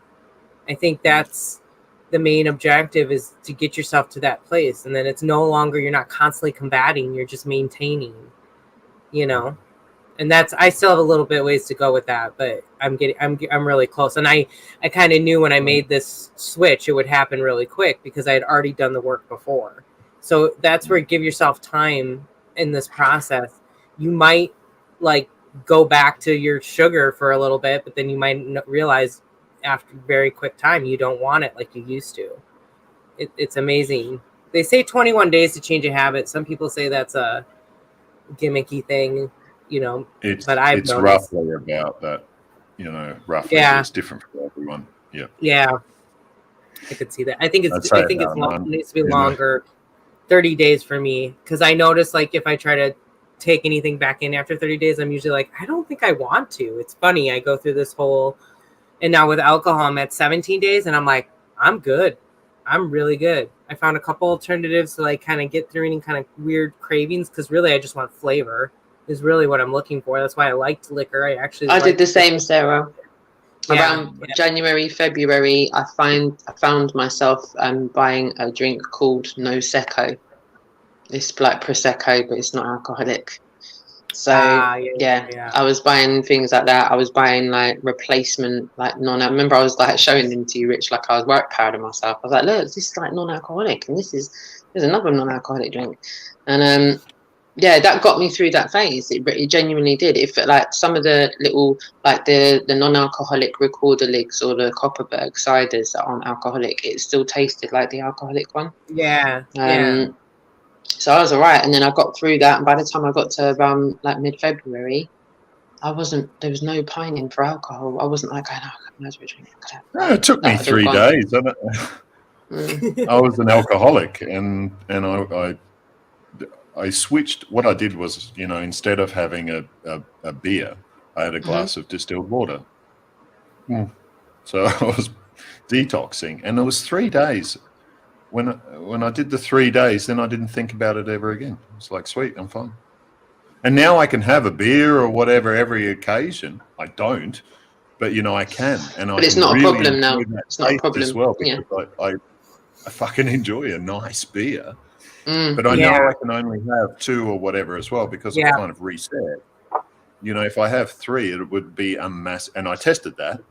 It's a massive migraine for 3 days. So no, as well. It's like, yeah. That's why I don't Yeah. touch it. Migraine Migraine. for 3 days, man. If I touch it, basically, I think if I were to just go and have a glass of wine, I'd end up with a migraine for at least a day. I mean, 8 months in, yeah. So yeah. I don't really want to go back to having headaches. I'm enjoying life without headaches. I used to suffer from headaches all the time. Every other day, I had a migraine of some sort, or not maybe a migraine, but like it would be a day-ending headache. I'd have to go to bed, lights out, and go to sleep, and wait until the next day, and hopefully it would go away. And I always, know, Rich, I you always suffered. go into And, magnesium for people with recurring headaches and stuff as well. It's usually Yeah, because there's a big lack of magnesium in our soil to begin with, right? And that's one of those We've minerals all we got really magnesium need. deficiency, I think. Yeah. I think Yeah, we've all got think about stress. So when you stress about fucking anything, and even the stress, anxiety, all of this sort of stuff, you eat magnesium doing that. You're using magnesium to process the stress. So, and you don't produce more, you have to get it from your food or whatever. So think about everyone, like that's why it's like 70, 80% of people have magnesium deficiency is because of the stress loads. Like, I keep I have magnesium salt in my spray. There's another spray there that I do the magnesium, and also do it with food, raw cacao, stuff like this, and raisins to make it to penetrate deeper and stuff as well, and boron. So boron is a detoxer as well for heavy metals, as we were talking about before. So a natural version of the boron is in raisins. Raisins are extremely high. So I have raisins and cacao nibs are my snack all the time. And so you're just feeding that magnesium as well and keeping those magnesium stores up. Walnuts have magnesium, right? People go, "Oh, I'm not stressed," and yes, you are. You're stressed out. Magnesium. I think I can like revert real quickly. I'm like, no, I have moments where I get stressed. Yeah. Walnuts though are good for if magnesium. You know too, like if you know, you go, "Oh, I'm going to have some more magnesium," I'm gonna have some chocolate, or good chocolate. Cacao, yeah. Raw cacao, yeah. Or there's also carob. I really want to try raw cacao, even when people say it's bitter. This I just saw because of the dandelion discussion, but I was looking. I have something on I have something on like the best sources of magnesium. I'm pretty sure in here. The beautiful thing the about magnesium that's in the tap water here that kills coffee machines. Magnesium, things that block up. The block beautiful thing about dandelions, right, is they don't, if they detox the human body, when you get dandelions in your garden or in your lawn, they're there to heal the soil. That's what they do. Dandelions heal the soil. just give me a sec. I'll be straight back. I've just got to deal with the dog. 1 second. Sure. Yeah. No worries. Yeah, blueberry juice. Earthing? Why? What is earthing on there? Straight away. No, but they usually talk about, and they don't have sun gazing. They say sunlight, but there's. Sunlight. I think she has another thing, or somebody else has a whole thing on like the 2 best things you can do for yourself is grounding and sun gazing. And drink. I was trying to pure find the water. thing on magnesium. Things. Sorry, I don't need to share me scrolling. Actually, someone else said that in the chat when we were talking about detoxing, like, free, easy, cheap. What exercise is a huge part of this. That's why the vibe and that as well, the limb system, all of this. But not incessant True. exercising, not running miles every day is not the right way to do it either, in my opinion. I think that you can do Tai Chi one day and a light walk. I think you should try to do a light walk every day. It doesn't even have to be more than 30 minutes technically, but you should at least do that every connects day. you with nature. You can barefoot, you can earth, you can do all these things at the same time. It's like put all these things together as well, so you're maximizing what you're doing. Here we go. Yes, exactly. I found a thing on magnesium. There's a carob, by the way, because Mum's just returned today, and she found a carob tree and collected a whole bunch of carob. This shit just grows. This is a chocolate bar. Yum! It grows on a tree. It's Sherry Ives is super jealous right now. We've got things that look like that, but I don't think they're carobs. They feed them to the pigs. They collect them and feed them to the pigs, but they look like they've got big seeds in them, haven't they? And actually, I'm sorry, I didn't mean to cover. Wait, put here. Let me put you. That's a seed. Yeah, there you go. Oh, yeah, but it's in a pouch. Is it? Are they in like pouches in the thing? Yeah, and then you can eat that. Yum. Right, they're either like side. Chocolate jerky almost. It's not carob, but it's similar. Yum. It looks the same, but it's got what we get here. It's got great big seeds that sit in the middle, rather than down either side. They go down the middle, and they collect them all up like every year. They collect them and they feed them to pigs and stuff. Thank you for sharing that. That's awesome. So that tastes like chocolate. Thanks, Callum's mom. I actually have a whole bunch of roasted carob as well, which I use instead of like chocolate powder on my cappuccinos and stuff like that as well.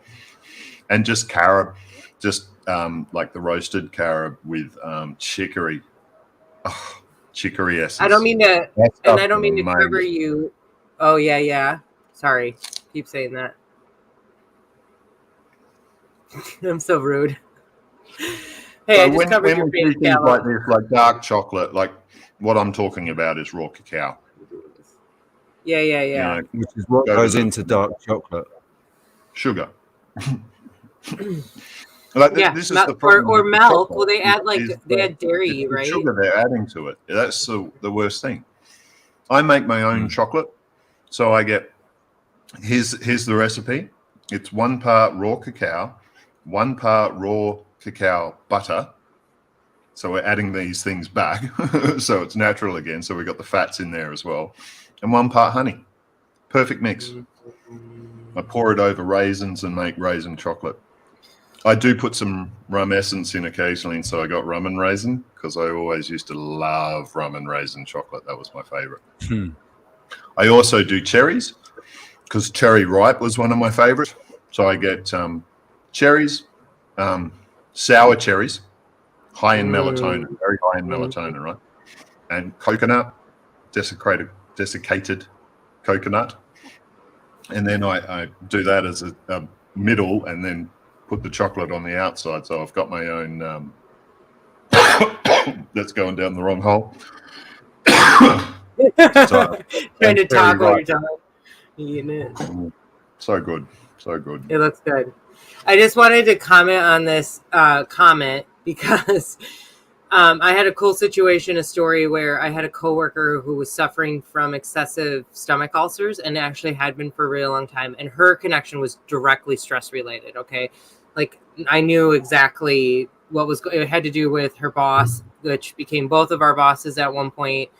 And just what this woman was really amazing. She is still amazing. And she took so much crap, this poor woman. Anyway, the cool story is that I did a little research for her because she kept taking the medication they give you for stomach ulcers and she was having no luck. They wasn't getting rid of them. They kept coming back. And she told me that she was going to go, I got to go back and I got to go get on this medication again. And I went, hold on a second. And I did a little research, and I found out that cabbage juice, so not celery juice, but cabbage juice is amazing for the stomach and the healing it, especially for ulcers. So every morning, my coworker, because the three of us kind of talked about it together, my coworker would make her this cabbage and carrot fresh juice, like right up, and she hated the smell of it, so she'd always do this with her nose. But she chugged the whole thing, and after about, I want to say it only took a week, she had significant improvement, and after a couple of weeks or to a month, it was completely gone, and her issues. And I don't know if they came back or, you know, how that continued, because she left that job eventually. I think she realized the stress, you know, because we'd emphasize just that. Draw everybody's attention to the ticker tape running at the bottom. The disclaimer, the ticker tape running at the bottom. We are not health professionals. We are not giving health advice. We are just having a chat. Talking about our experience. Exactly. Talking about our own personal experiences. I am looking at cocoa, walnuts, and like banana. We hear about banana water all the time. On that too, on the cabbage, sauerkraut. Yeah. Fermented. Yeah. Oh, out. Okay. Is a good. Because that's really what it is. But like, so do you think sauerkraut or fermented cabbage is better than fresh cabbage for issues? Yeah, it becomes because the nutrients, all the nutrients you're absorbing way more of and stuff as well. It's smaller amounts. So like like doing cabbage, have a lot of cabbage, but if you're doing sauerkraut, it's a small amount, you know. So things last longer and go longer and stuff. This is what our grandparents did and stuff as well. Yeah. Well, that's a good list right there. Yeah, right. Dead sea salt. Yep. I mean, this is why I did like ormus and stuff with salt as well. The salt is like Bernie does it with the single metals, right? Zinc, iron, copper. But in the salt, you'll get all of these metals, right? In a perfect organized structure. And what you're doing is making them smaller into that monoatomic. So it can go anywhere in your body, so it can go straight to the place it's needed. It doesn't have to process in the way. Is that the deadly cheatgrass? Or sorry. So imagine, I'm not going to go into my personal situation, but I'm staying somewhere at the moment, and where I'm staying is a garden, and only over the last maybe 3 or 4 weeks. Initially, these weren't in the garden, but now they are. They've just sprung up out of nowhere. And I just let Kenny out into the garden, and I was stood there by the door, and I went, "Oh my God, they're in this garden now." And this is what they call grass awn, or foxtail, or whatever many names it's got for itself. These are 2 different kinds of ones. It was actually a dry one of these that was in Kenny's foot. Now, what happens with this is bit by bit, off the top of it, this top one, can you see them all coming off now? Yeah. Yeah. That looks like exactly what we call cheatgrass. It's exactly the same thing. And so that these go into 2. Each other. Right? And so this is what was in Kenny's paw. And it had actually gone in and all gone together. Oh, sorry, hold on. Just do it. It had all gone together like this. Like that. And luckily, none of the spikes had actually gone far enough into Kenny to come off like that. Wow. Sometimes they have to surgically remove them. Apparently, I was told that is pretty much what the case is. This fully immerses itself. There's a hook at the end here. I don't think my camera is good enough to show you or focus on it. Yeah. There's a little hook, and so it's really, you kind of pull it all out, and these little bits here will. Oh, of course they cut her out. No. We lost you, Rox, if you can hear us. Oh, you're back. You're back. There we go. You're back. Oh, I can see what happened. It's just thrown me off the Wi-Fi for some reason. How random is that? Roxanne was trying to show something. So, and I'm assuming this one works in the same way. I'm assuming that once it started to dry, because it's not dry, this one's fully green, so it doesn't really want to come off. Yeah, we used to one, chuck them at each other, man, because you can throw them like little darts. They fly really well in the air when you throw them, and if you're wearing a woolen top, they stick in them. And we used to chuck them at each other at school. The things you do to each other.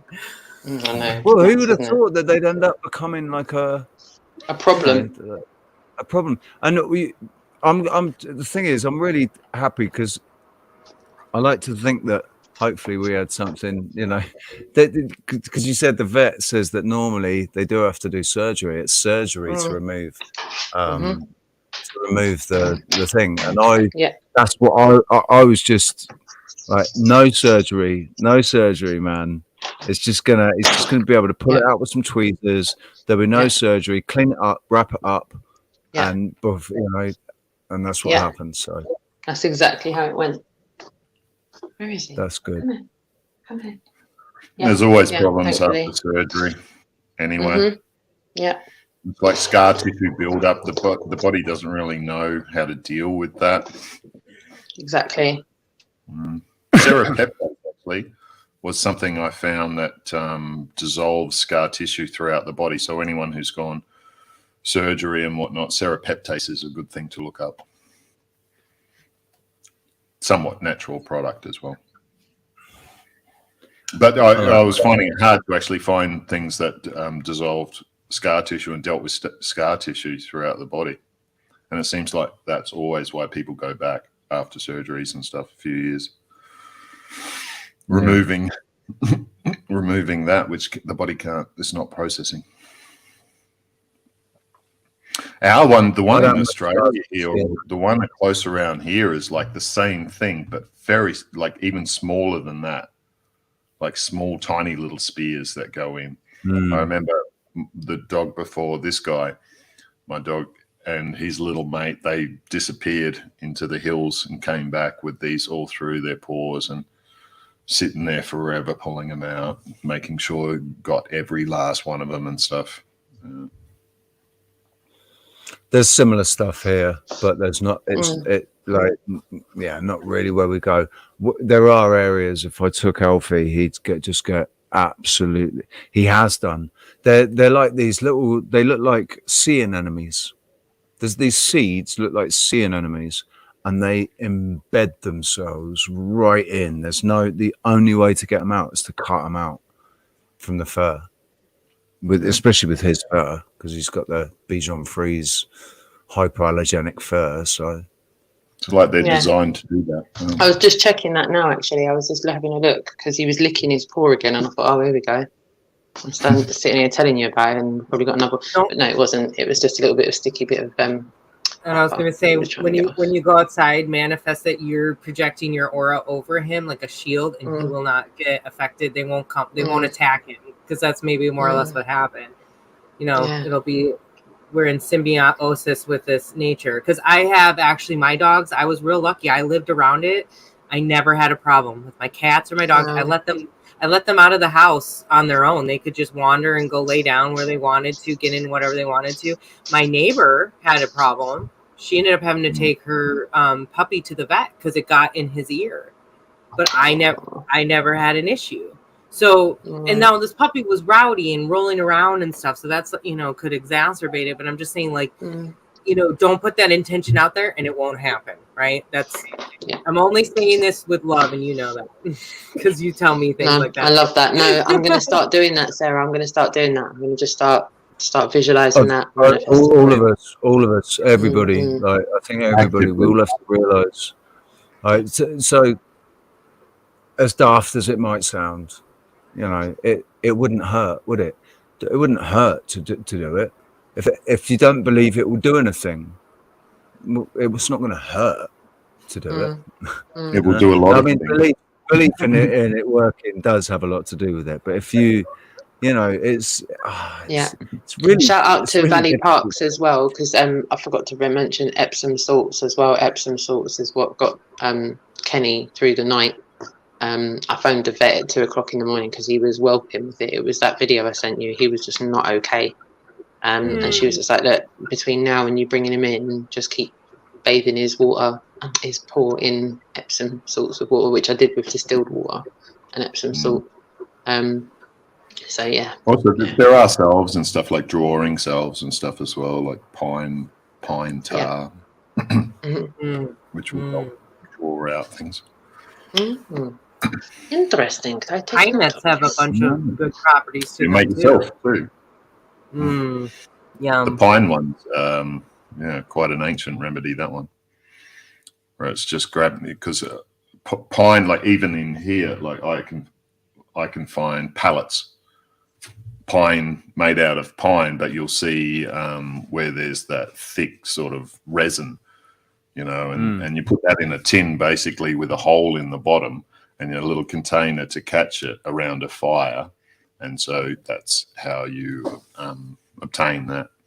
Very easy to do, but miracle thing. They grow pine out here. Good idea. They used to actually have this ancient pine grove. It was really cool where some of the pines were untouched, but it's a common thing for them to grow because it's a fast growing tree. So it's really easy for them to use for paper or all kinds of, obviously. Pine can be kind of cheap as far as building goes, but for other things, it's great and quick to reproduce. Alpha Pinean, Beta Pinean. There's some good stuff in pine trees. I love the smell of pine.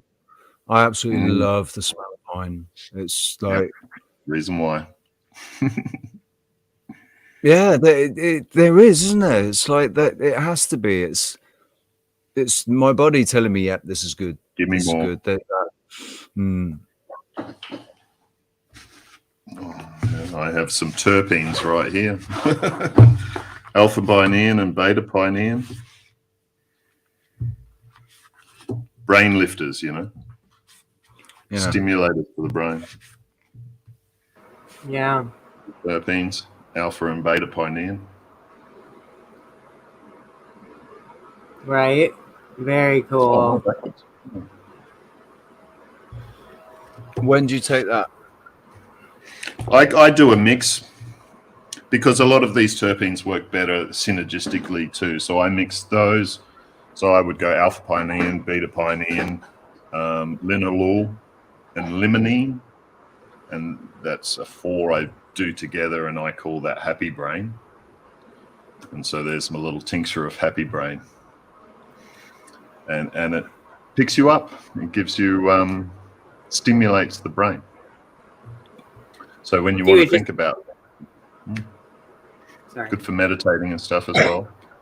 There's also another one. I have 2 which are my go-tos, and this one I use for pain and inflammation, and this is myosin terpene, which is one of the strongest pain relievers there is in terms of, like, that's what's happening in the cannabinoids and stuff as well. CBD is and that's one of the things, because it is sort of illegal here or whatever, I can actually get these terpenes 100%, make these, and then give these to people as well. So it's kind of like an upper and a downer as well. So you can put them together as well. But again, this one would be, this is, what did I say? Myosin, limonene, linalool, and beta caryophyllene, which is another sort of pain blocker as well. So that's basically one of my first go-tos for pain and inflammation, topically and internally. So I have 4 of these ready to go at all times, which so for the internal sort of stuff, I mix it with the MCT oil, so that's actually more bang for your buck as well, and getting a deeper penetration. And for the external topical sort of stuff, my carrier oil for that is the castor oil. Penetrates deep and is detoxing as well, like we were saying before, like same as carbon. Castor oil is like a chain of carbon with one castor at the end. It's basically like C60 oil, carbon 60 oil. So the same as, activated charcoal or stomach pumping. That's what they actually do in like alcohol poisoning or any poisoning what they call stomach pumping is actually putting in activated charcoal. Yeah. Charcoal's doing the pumping or whatever. So, like in an oil, like a carrier oil, it's like the castor oil. That's why castor oil is so, and that's why I say eye drops as well. Like putting castor oil in the eye drops is we're detoxing stuff from the eyes as well. It's like if you've got cataracts or anything like this too, you can use the DMSO, and this will be a fast sort of detox of the eye, but keep doing it. But with the castor oil drops over time, it is detoxing and removing stuff from the eyes because shit comes in through there as well. A lot of the time, it's a visual thing as well. Like we see something that's shocking that we don't want to see or something as well. This can affect. It's all of these layers. Terpenes. So I love that. I love that. Because that is just self-medicating, and that is just you're just going straight to source for the product and getting it. There's no complications with it. Natural product. It doesn't have to be manufactured. No. It hasn't been engineered. It's a natural product. Like, I mean, maybe there's you're by mixing them. There's some sort of what would you call that? May I also just be excused again? I've just got to deal with Kenny, but if we're going to stream for a longer time, I can definitely stay on. I've just got to have like maybe a few minutes to just go and deal with Kenny. Yeah, no worries. It's okay, my darlings. Yeah. Yes. All right. Yeah. Coming straight back. Soon for sure, right? Yeah. Look, we've been going for an hour and 40. We could take a coffee break. Let's take a quick break. Yeah. Perfect. All right, bro. Lovelies. All right, my lovelies. I will see you in a few minutes. See you in a few minutes. I got some here, but a bit scared of dosage. What do you got there? Terpenes? I didn't say turpentine. I said terpenes. Okay, and turpentine will actually have a lot of these terpenes in it, like the pineins and stuff are in like pine gum turpentine. So that's one of the things that's in the turpentines, which is it's doing its wonders for you as well. I love the smell of turpentine. But what I remember turpentine for when I was a child was painting the fence with it, painting the fence with terps. Really powerful smell. Yeah, my dad used it as cutting in with lacquer and stuff like this as well, lacquering wood. So I'm very used to that smell. That's what the turpentine was for, was to protect the wood, like to basically make it not waterproof, but not it reduces the water damage, doesn't it? Mm-hmm. I tell you what, I've got to say, earlier when I first joined StreamYard, Sarah, and I was outside, I had Alfie and I was walking, and I didn't really talk much, and I said, I'll see you when I get back in. And I said, the air outside was really thick and quite hot, and there was no oxygen in the air, and just since getting back, it's like the back of my head's been baked again.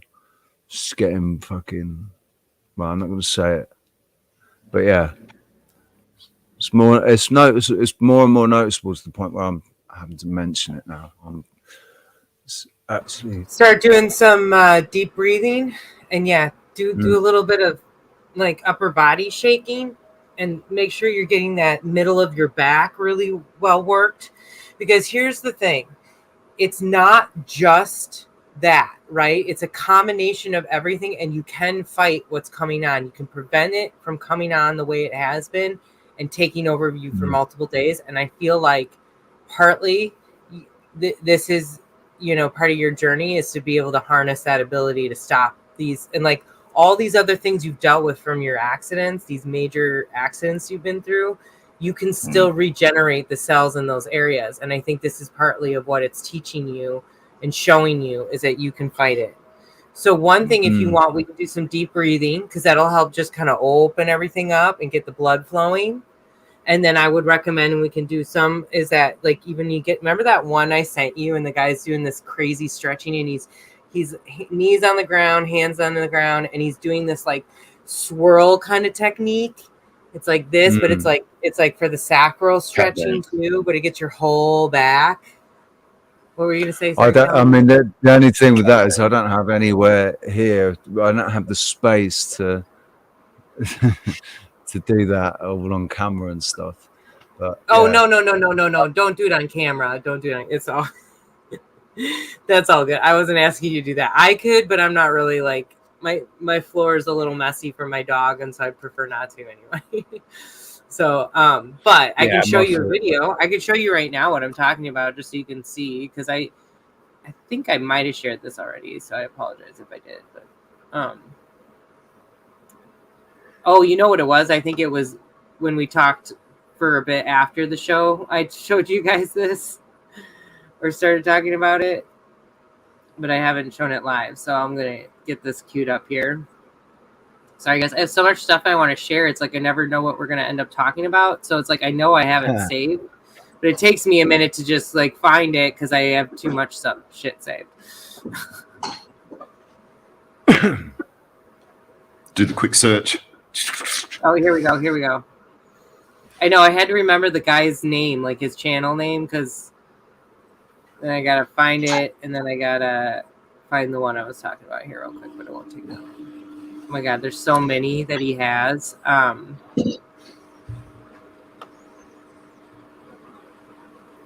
Hey, Reverend.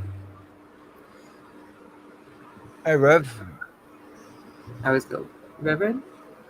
Hey, Reverend. How you doing, man? Oh, this would be good. The Magic Treehouse Naked Yoga Club.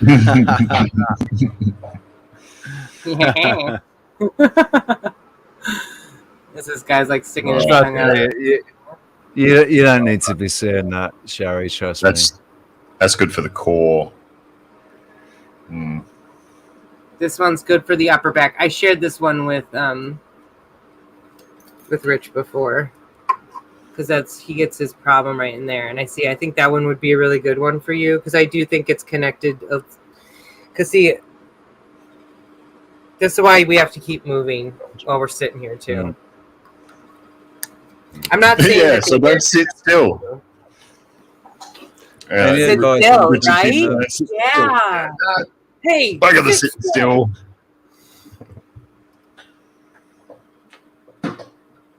Lion's mane. Lion's mane oil is supposed to be super good for central nervous system issues because it's connected to the psilocybin. It's got the same kind of active properties that it activates in your body as the magic psilocybin. So I would recommend trying to see if you can find anything for that. Look, what taxes your nervous system and stuff as well. So same, we were talking about magnesium and stuff as well. So making sure your magnesium levels are up. This would be a good one too.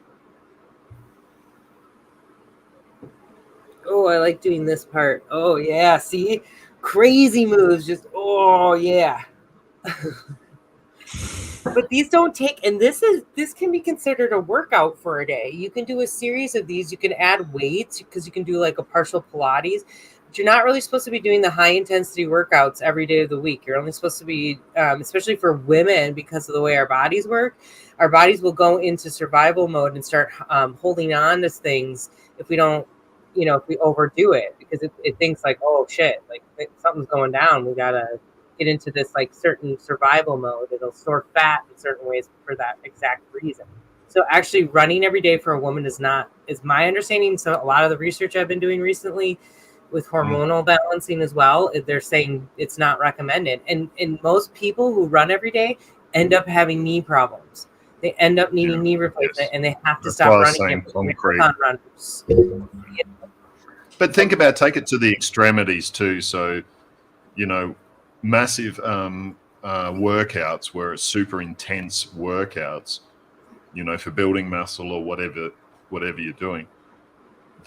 You cannot do that every day. You'll be damaging yourself. There is this massive rest period that needs to happen, which is a 24-hour, at least 24-hour rest period, where you're not using those areas that you've worked out for 24 hours, because they need to do their rebuild, repair, all these things. That those processes happen after the workout.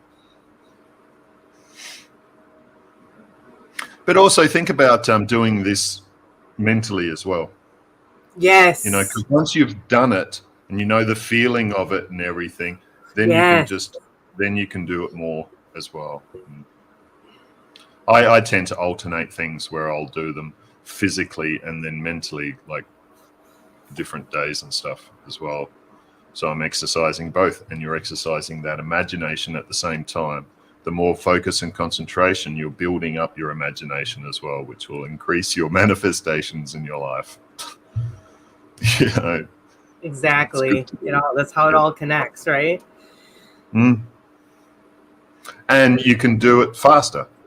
Like I can do a million things.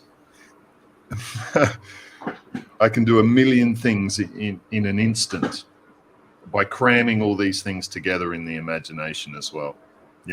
Like this for me is actually an NLP thing where I've anchored, and you feel these things, but I've anchored a lot of things into this.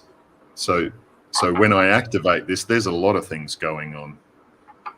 And I can do it fast or I can do it slow, and I can go backwards and do things in reverse, and you get much more things that you can do, like dry brushing, guys. That's all this is. Like where I say you tense up a muscle and massage that muscle tensed, and then relax it. Oh.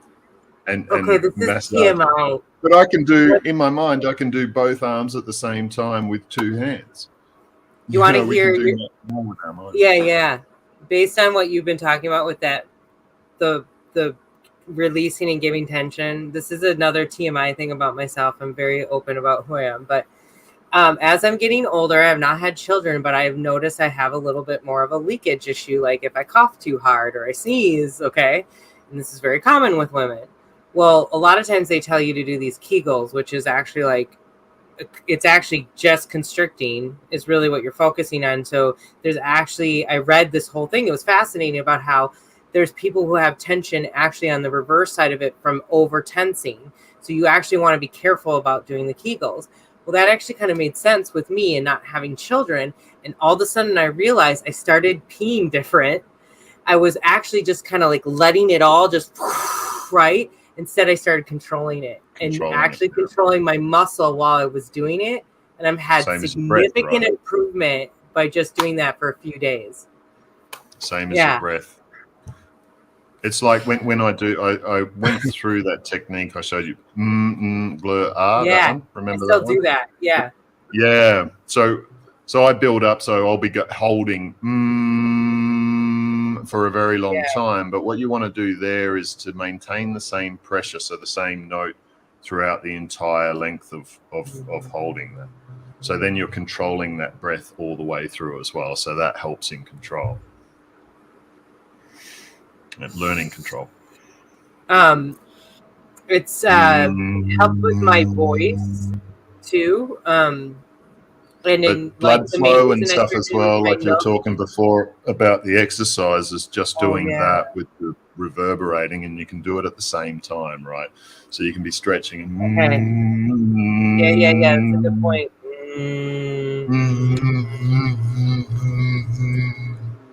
Tensing, releasing while vibrating at the same time. You maximize. This feels so good. If you all are not stretching right now, start stretching. I wanted to ask JP though. Do it in your mind too. Have you actually been diagnosed with narcolepsy? I asked this because I'm not sure if they've explained it to you what's happening when you do fall asleep, if you actually do have narcolepsy. And this is actually part of what I really want, because they don't have a cure for narcolepsy. And I don't necessarily know if it's a curable thing, but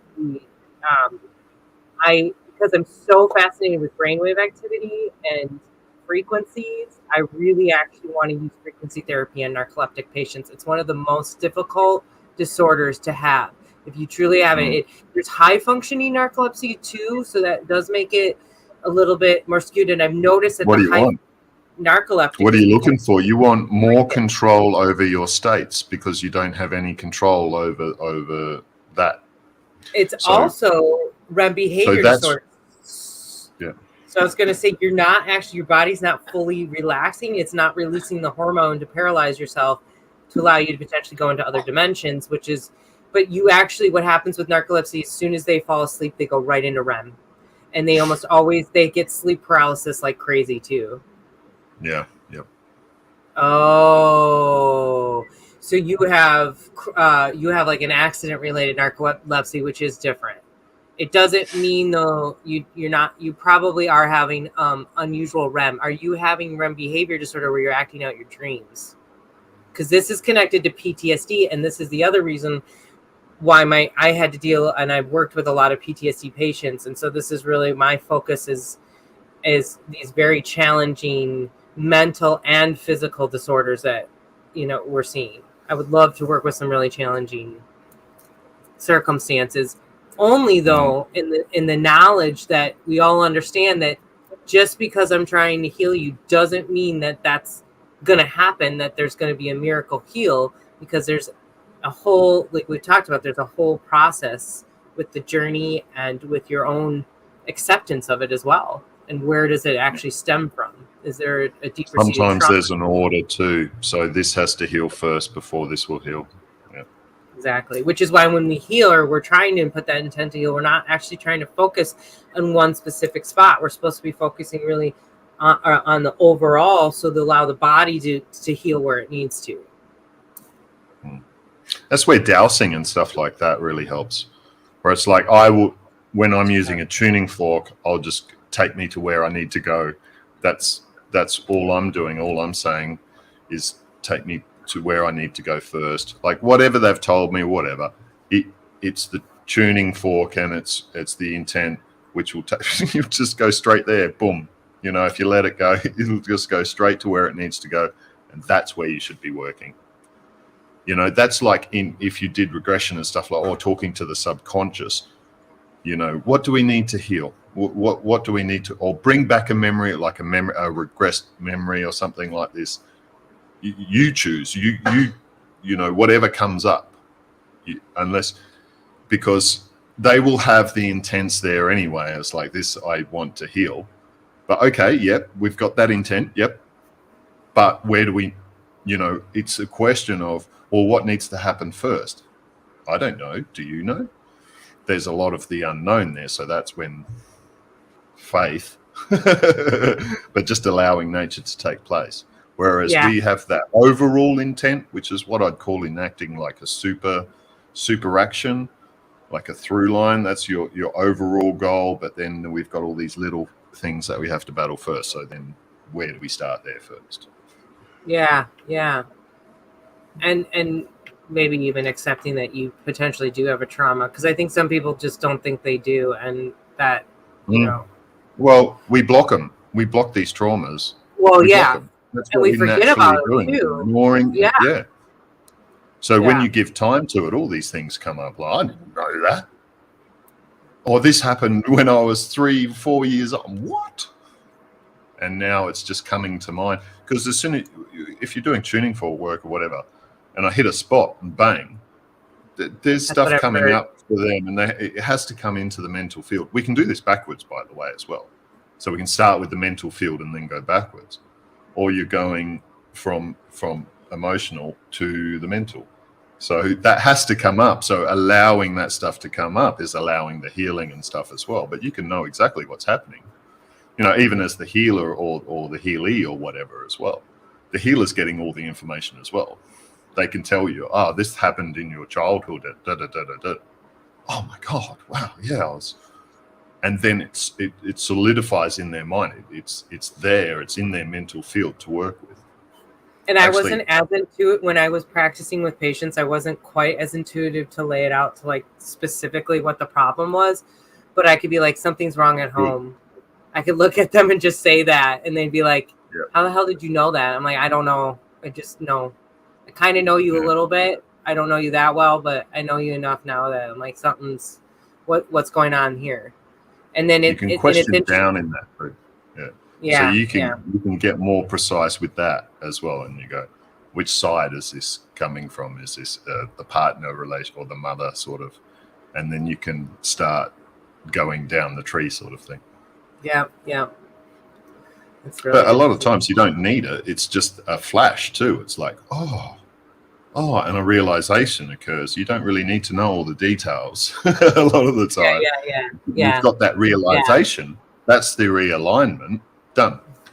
That's where it won't come back again. Where it's understood to a point, so it can move on and clear from there, unblock from there, and not keep coming back later down the road. So a lot of PTS going on here in the chat. Yeah, and I was just going to address this sleep thing. So Indigo, I think we've talked about it a little bit with you. It kind of just depends on how exhausted you're feeling, and honestly, you're probably waking up because of REM. You probably have gone through your REM cycle. It's very normal to wake up. Actually, people kind of get worried. It doesn't mean necessarily anything's wrong. That's usually what happens 4 hours, 3 to 4 hours. You go through your full cycle. So what's happening after, to me, makes me think that there's more of a internal thing going on. And we've talked about, I think you have just like life circumstances crap going on. And I'm wondering if that's what's keeping you awake. So I would recommend some kind of meditation or use a lav. And if you get up, I have had my mom do the roll-on I made, which is just lavender, frankincense, bergamot, those senses. You can literally just sniff it. That might help. It just relaxes the brain to put it in a state that allows you kind of get meditative. I actually used to just start telling myself, because it used to be work all the time. I'd wake up because of fucking work and be like, oh, I gotta do this, or I gotta send this email, I'm gonna forget. And I would literally, because somebody, I think it was a patient or somebody told me this one day, and they're like, I just tell myself I'm not going to forget. When I have that moment, I go back to sleep. You're not going to forget. You're not going to forget. Go back to sleep. Well, and I would tell myself that. And then I will remember this, just to correct a spell there. Instead there you go. I won't, I'm not. Yeah. I will remember this. And I think that is what I would say. This will come back to me naturally. And guess what? That's the language. I'd wake up refreshed, and guess what the first thing on my mind was? It was like, perfect, sweet. I'm going to go write that down so I get it done in my to-do list. And so that's really what's going on. So one of the things I'm going to tell you right off the bat, do not absolutely make the stress worse because you're not getting sleep. Do not get up. If you are wrestling in sleep, I always say, get up. Go turn, and I don't want you to go to the TV, but sometimes that is actually one of the best things to calm you down. Make sure your brightness is as down as far as you can go, and make sure the hue of it is as orange as you can go if you're going to do that. Otherwise, get a book. Make sure you don't have LED or super high fluorescent bulbs. Make sure it's really low lighting. And if anything, I get up sometimes. Thank you, Callum. It's partial, we got our own, what do they call that? The villagers. So I feel like a little bit when you put those on, you're a construction worker. What's the YMCA song? The Village. Okay. Anyway, I'm going to shut up. Yes. I'm teasing. You're good. Okay. And then the PTSD thing is probably one of the most controversial and difficult things. And actually what I want to tell you guys right now is this book that I just started reading. This was a recommendation from an amazing Goonie named Mish. She's actually a nurse. And she's like, if you're going to do your show, you need to read this book. And there's another book she told me I needed to read. So I'm going through both of them right now. And this one's perfect because this guy he's a doctor who specializes in PTSD. And what he ends up saying, what it all comes down to, he was one of the first people to experiment with lithium and manic depression, but all of the drugs are not working for PTSD. And he has this, there's this really cool thing I just read. He's got this scan of the brain to show you what happens to our brain when you go through these flashbacks, when you relive these events. And these are, the different highlights. This is normal. This is the right lymphic area of the brain that highlights up under stress type circumstances, like a flight or fight type thing. Okay. But it's this over here that's really interesting because this is called the Broca's. I think they call it the Broca's area, or I want to say they call it the imaging something too, like the Broca's image, because it's where you literally will re-see, you will re-smell everything you relived that day from your event. So you are being thrown right back in as if you were there again. Is what this is confirming. But what that I know what this book is getting to. I can already feel it, but it's still worth reading because he's going to go through he did these experiments, and he worked with veterans. He did a lot of work with veterans. What I'm getting at is he's coming down that medications aren't the answer, and that what he's finding out is that it's a mental process, it's a mental rewiring. And that is what I want to do with my healing work, is I want to focus specific, and I think there's a connection with narcolepsy. I think there's a connection with other things. Autism is genetic rewiring. I'm not sure. I think you can. That's what I did. That's what I did for my autism as well. It's like knowing afterwards, though, that that's the problem. Hey, Kevin, that's the problem with my brain. These are the things that I did to rebalance it.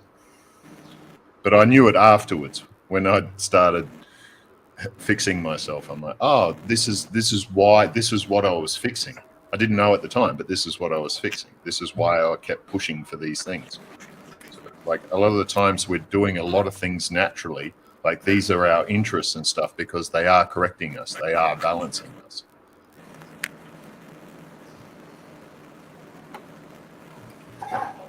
Richie, you can bring yourself back in, and Roxanne, I'm going to watch for you. I just thought it would be nice for us to see our beautiful faces.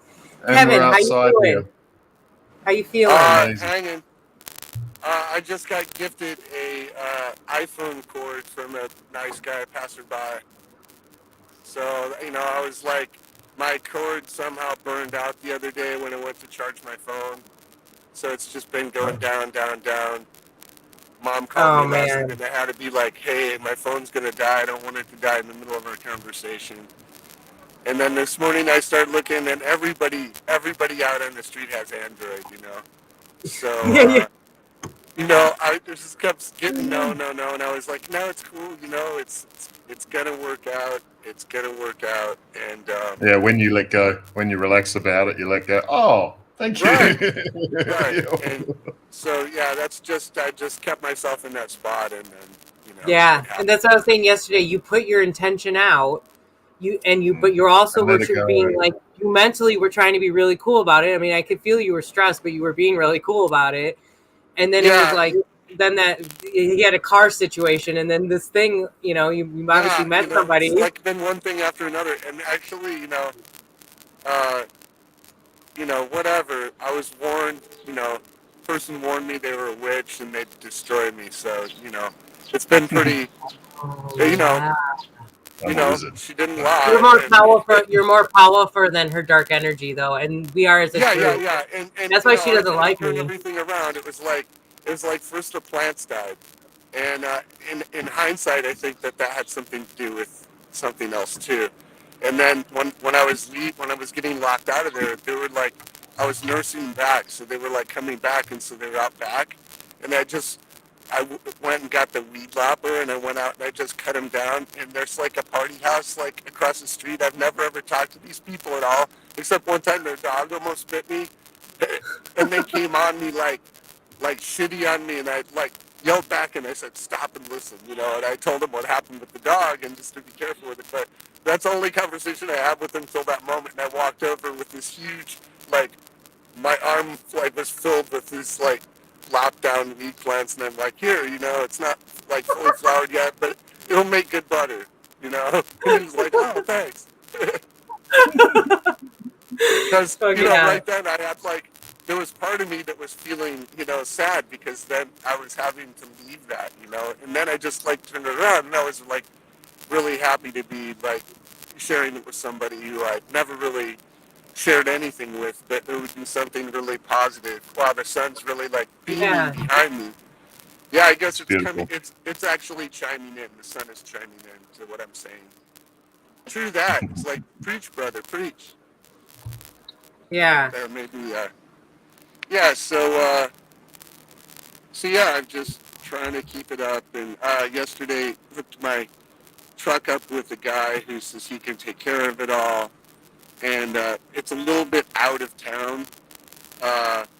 So it's a little stress too, because I always had that to like go back to have my clothes in and all the stuff. So I just had to like leave things there yesterday.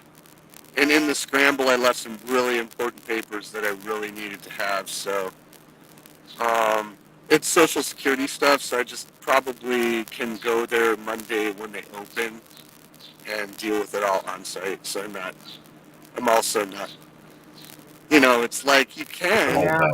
I can stress about those things. I have the option. But who's got time for all that? Who's got time for stressing? There's enough stuff really It's always a going on choice here, in the like, end, isn't it? I just And I saw think some it's just domestic violence down at the free food, a guy like started beating up on a girl, and that did not end well for him. They took it off site, but that's not going to end well. Yeah. The guy who took offense was like twice his size. Oh, jeez. Anyhow, I met a really cool guy who's an Indian from Michigan, and he's like total herbologist, showing me he's like making tea from sumac trees and cool stuff. My phone might overheat and try to go off. I might get kicked off, but... Okay. Well, your mic is garbled, but it's much better than it has been in the past, so it's like tolerable. I could also come up on the mic and not get a good picture of myself, but this is probably better. Oh, no, you're good, actually. Where you were was fine. That's what I'm saying. Okay. It's better than it has been when I've talked to you this way, so I'm thankful. Oh, cool. Yeah, this is just on the iPhone. Nice. This is on the iPhone 6S, so if you're watching and you want to like drop money to me, Apple, I know you've got it. My Cash App is Hemp's Cool. Hemp's Cool with the K. Actually, I think you could. I feel like, I really feel like Callum. I was gonna call you Medicine Man too, because I feel like you should have like a school, and I want to be like, I was trained by Calistoga Kevin. That's what I'm just gonna call you. I fucking love it. And Callum Wilkinson. Listen, my roommate might be like text bombing the chat any moment now. So my ex cool. So yeah. Oh, cool. Bring it. Yeah, I know it's all good. I moderators can handle will it. take care of it. Mods, I can handle it. I just got asked yesterday. I got to respond to a message on Instagram because I just like it was really sweet actually the way they worded it. But they were just like, "Have you ever been told you have a deep voice?" And it sort of felt like they were trying to nonchalantly say like, "Are you a man?" And it was like, "Okay, cool. That's fine. That's cool. I mean, I'm tall as fuck, So yeah, naturally I have a low voice, and but just I don't give a crap. I can answer that calmly. So like, if you want to come at me with anything, it's like I'm not to say I don't get triggered, but usually I'm gonna get triggered by somebody I was already close with, and then like if they attack my character kind of a thing. It's not a deep voice though. Thank you. I can sing actually really high. I can do opera, so I'd be happy to show you my opera voice if you want to show. Well, there's dynamic range. There's dynamic range in your voice. Yeah. So it's, hey guys, I'm gonna go. My phone is ultra hot. I can hardly hold it. So I'll call. Okay. I'll be back maybe, or be in the chat or something. Okay. Please come back if you can. Love Thanks, you guys. Kevin. All right. Love you too. Bye bye. I love that his story of, because like he reached out to me yesterday after our live, and we were still chatting for a little bit, but then by the time I got back to him, he had actually already had this mechanic who's just going to help out and like going to step up for him, because he was like asking like, well, what do you think, more or less he was putting his intent out there too, and it's great because it was like yeah, it's just hard sometimes, like sometimes you want an immediate answer, you want it right now, and most of the time it almost never needs to be right now, and I used to say that all the time. Patience, yeah. Yeah, that's all I ask for people with Me Too is like, just I need, Allow and I everything know to I need work. to work on that. Like I know I step away too much sometimes, or I flight too much sometimes. But I've learned to try to say, listen, I need, I just need a little time. Give me a little time, and I'll almost always, I'm the one that'll end up coming back. If I don't even give you time, I'm the one that's going to end up coming back and say, okay, I'm ready. I would like to talk now, and it'll be pretty quick.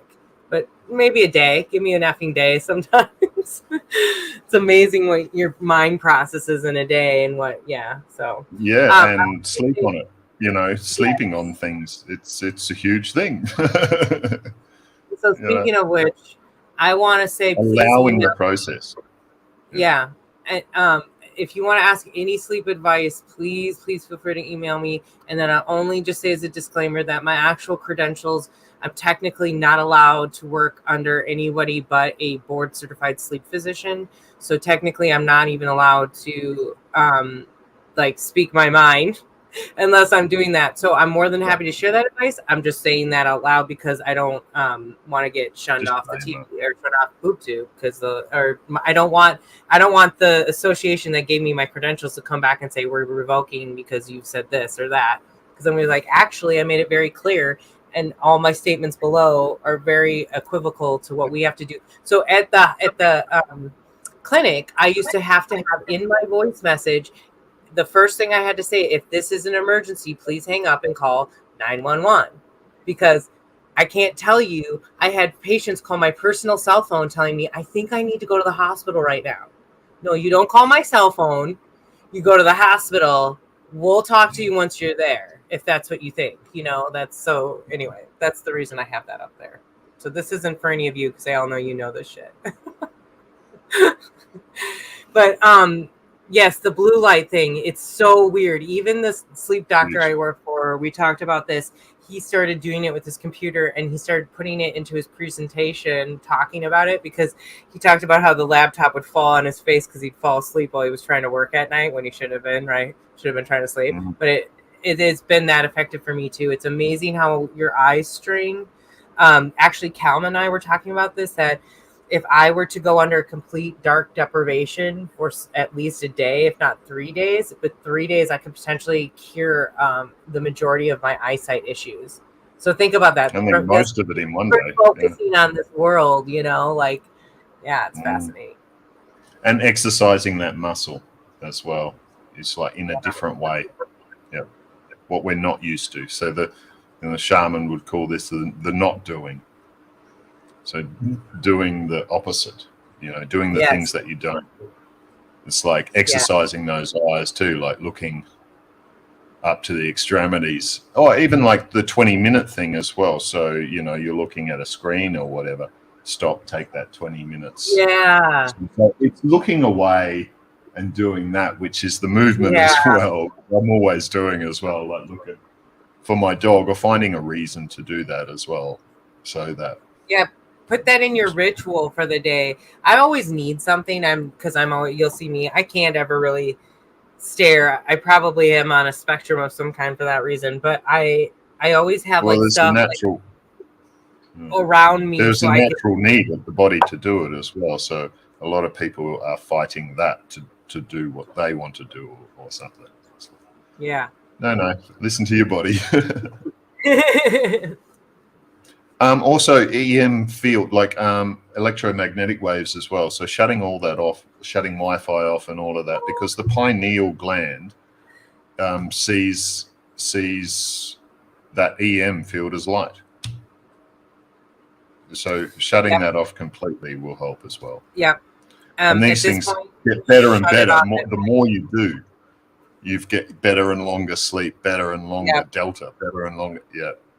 As opposed to like crashing out, but that first 3 hours or something is kind of a waste. Like, you're still not in full sleep. You're just up here, So you need that time, that melatonin to produce to actually get. So you'd have a later, better sleep. Exactly. But definitely with the EMF, because as I've already told you guys, I actually saw that in brain activity. And there's a phenomenon called alpha intrusion that was accelerating as I could see. So more or less like your brain wasn't really relaxing the way it was supposed to. You were constantly having these impedances coming in. And once you remove it, and so I used to tell my patients, turn it off. So at night, now I understand people don't live near their family and there's certain circumstances. There's always a stress like of emergency.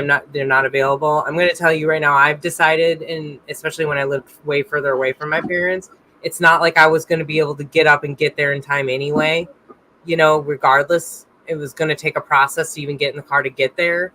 And I know that my parents, in my own heart, that if they really want me there, if I'm supposed to be there, I will get there and I will be there for them when that time comes. But I just decided I'm not going to stress myself out anymore at night. So, but for my patients, I would say, then you got to get the phone. You want to make sure like where your Wi-Fi router is and anything that picks up that signal, is it nearby? Actually, you would want to turn off your Wi-Fi because you can just put your phone if you can, just turn it on. In the phone mode. We'll turn it off, right? But if you have it in the phone mode and then put it in a like your bathroom, somewhere where it's like a decent 25-30 feet away from you, if not plus, that's what I would depending recommend. on your sensitivities too, like and where you live and what's going on, like you can't control a lot of things. So like even shielding and stuff like this as well can be massive. I need to get a shield and stuff like this. Yeah.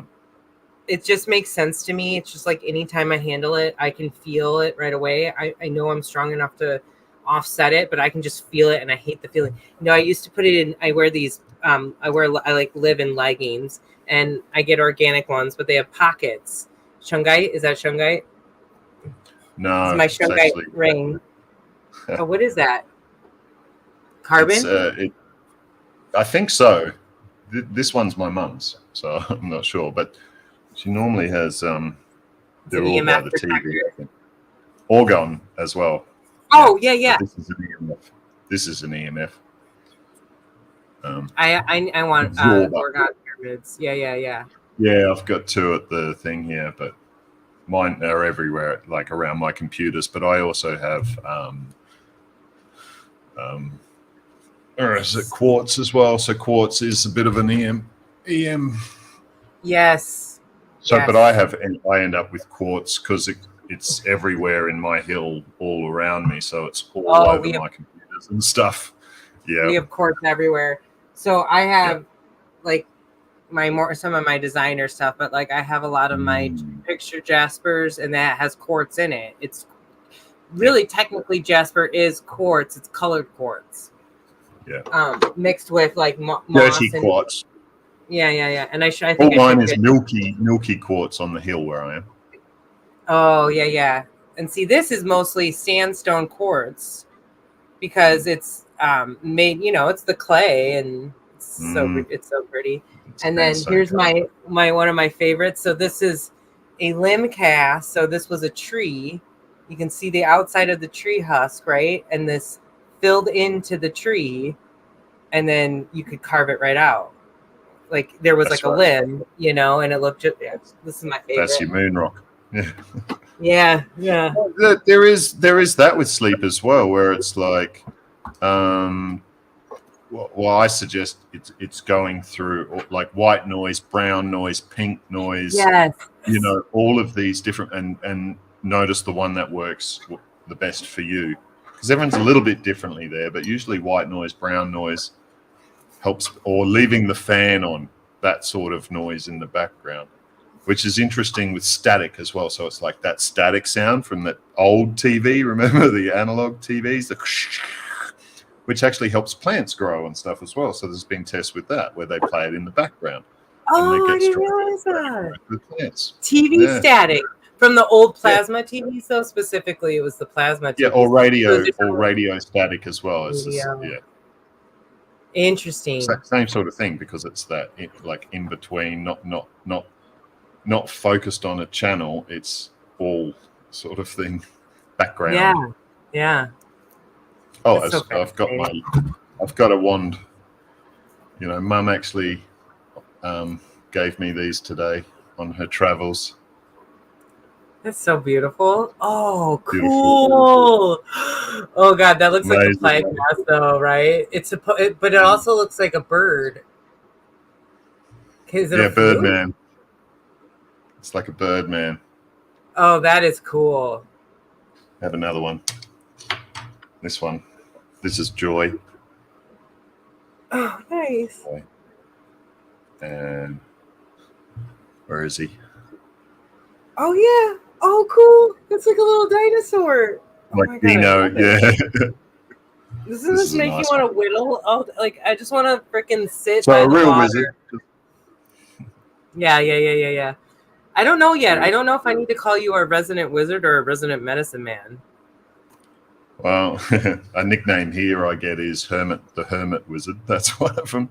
I was Wilco Wizard for a long time.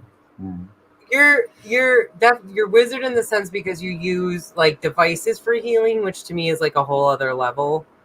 But then you're like I call them my magic wands anyway. Like all of the things I have, like tuning forks, that's a magic wand. All right, you're a wizard. Yeah. You're a wizard. I'm not going to call you a hermit though, because you don't come off as a hermit to me. So it's wisdom, isn't it? Like you're putting your knowledge into practice. So that's wizard. Yeah. The Spaniard is from Spain. The wizard is from wise. That would be the main benefit of being a hermit is that internal, but you don't want to ultimately be one, because that's what I feel like a hermit means, that your like whole life you're like that. But I think there's a point in our lives we all almost need to be hermits, where we need to go internally. So we're really focused on we're not absorbed with other energy at all. We're really focused on our own selves. And what did people in the tribes used to do? They had to go on these journeys, these walk journeys, a spirit walk, I think is what they called it in the Native American. And it was you had to go by yourself. You had to. So fear of wild animals wasn't a thing, because you were kind of completely retirement or whatever too, like where people would hit their mid-age and sort of that's it, off they go on their walk, and they confine themselves for quite a time, and that is that processing of that first half of your life, basically. All these things that we need to actually process and reverse around. Joy, that's a good one. And it's so light too. Feels good. It looks like it. So I have more magic wands. I have a few. It's so appropriate. Yeah, and that's from Mum today. So I was just I was just messaging Rox, and she's trying to get back in. Just FYI, I don't know where Richie went though, but he'll come back. Can we do a coffee break? Yes. I need it. Good idea. I'm going to put up an image and I'll play a little background music like we've done before. So it's a good 5-minute song. So I hope you guys enjoy. And I'll get some newer songs up here soon. This is that maybe we should just listen. You guys just want to listen to some instrumental. This is to a song called Acid Raindrops. Big ups to anybody who can tell me who sings this song or raps this song, but it's just the instrumental. All right, go take a coffee break and I will put an image up. See you soon.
government.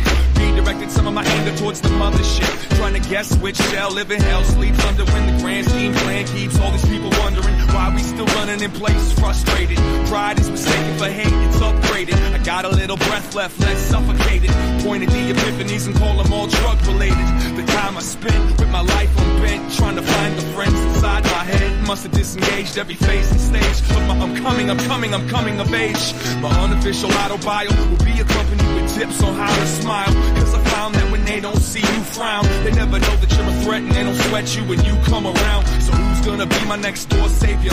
Step up to your neighbor and do me a favor. Take off the mask, let it all collapse. Empty the pack and watch your wings grow back. They want us to fight, but we just wanna get high. Work all day, all night, trying to get fly. When I get some money, I'ma buy me some time. I can't fight your war until I'm finished with mine. They want us to fight, but we just wanna get high. Work all day, all night, trying to get fly. When I get some money, I'ma buy me some time. I can't fight your war until I'm finished with mine. Society becomes jealousy, intimacy becomes intensity. Say it with a smile like it's meant to be. And all of a sudden, boom, American family. And I can tell when you're mad at your past, because you tend to take them turns just a little too fast. I can tell how you push your foot on the gas, that you already knew that you was gonna finish last. Slow it down and take a little time to look up at them clouds with the fake silver lining. Up in a tree knowing damn well you'll never reach the top, but you don't stop, you keep climbing. Well, okay, it's settled. No more nights in this weed and thorn infested metal. From this day forth, only forward I'll pedal. Get the memo, I'm cutting the strings to pedal. Shuffle the cards and let's argue. Rooted in between the computer games and cartoons. Stop and watch us all get lost between God and a shot of scotch. Let's get fly. We just wanna get high, work all day, all night, trying to get fly. When I get some money, I'ma buy me some time. I can't fight your war until I'm finished with mine. They want us to fight. We just wanna get high, work all day, all night, trying to get fly. When I get some money, I'ma buy me some time. I can't fight your war until I'm finished with mine.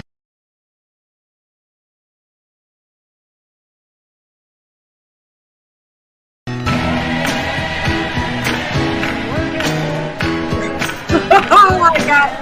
Callum front center for dance time. Woo!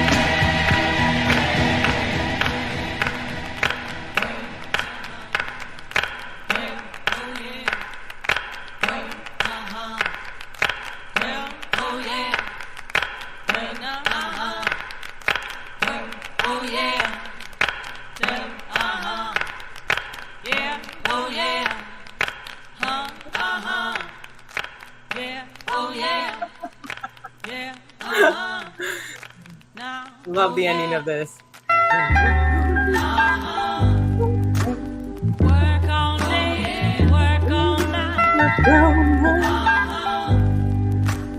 Always a dance break. You ready?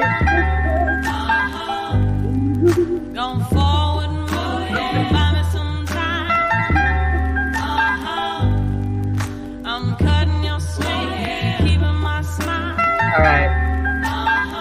I was just gonna let it fade out. Beautiful, right? That is true. I know, I love it because then he mixes in that soulfulness to it and the piano, right?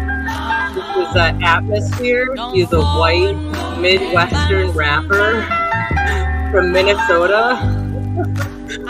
And he's kind of badass in my opinion because he's written some pretty good stuff. But this was written probably 2007. Written a while ago, and how appropriate is it now? I think he said "Take off your mask" in the song. It's my favorite part. So I hope y'all enjoyed that. And as you can hear, it's coming to an end. All right. Welcome back. Oh, look at that. Oh. Had to throw that. It was a bit perfect, that Rosetta. So that's beautiful. I just want you to see that Reverend was willing to throw you some dollar bills, y'all. I'm not wearing my undies today, so there's nowhere to put them. Did I tell you my senior award, my high school senior award was Captain Commando? I said to my mom, I'm like, Mom, because my mom was a total hippie. I was like, did you expect to have such a hippie for a child to be more hippie than you? Yeah, it's good. That Good, would good, be good. perfect. Oh, come on. All right, who's still hanging with us through that This breakdown? is awake. Yeah. Oh, he's like half asleep. Say hello. His face, man, that's a melt. That's melt-tastic. Buddy, do you know? He's got You beautiful know, eyes. don't God you? bless you. You Hey? know. You He can just knows. tell by the way he's like looking around. He's like acting coy. What a little goober lover. That's my dog. My dog does the same thing. Oh, they are so passed out and relaxed.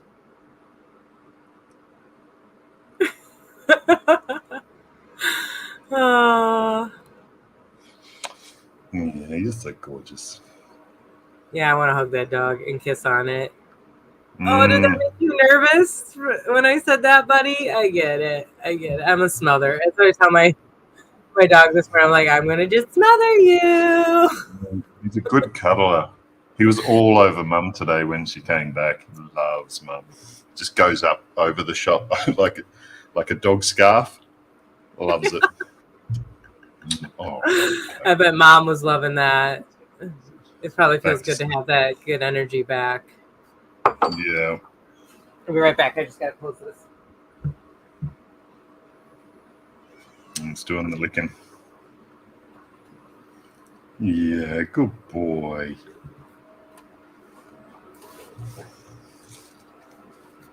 Oh, yeah. Got the best dog in the world.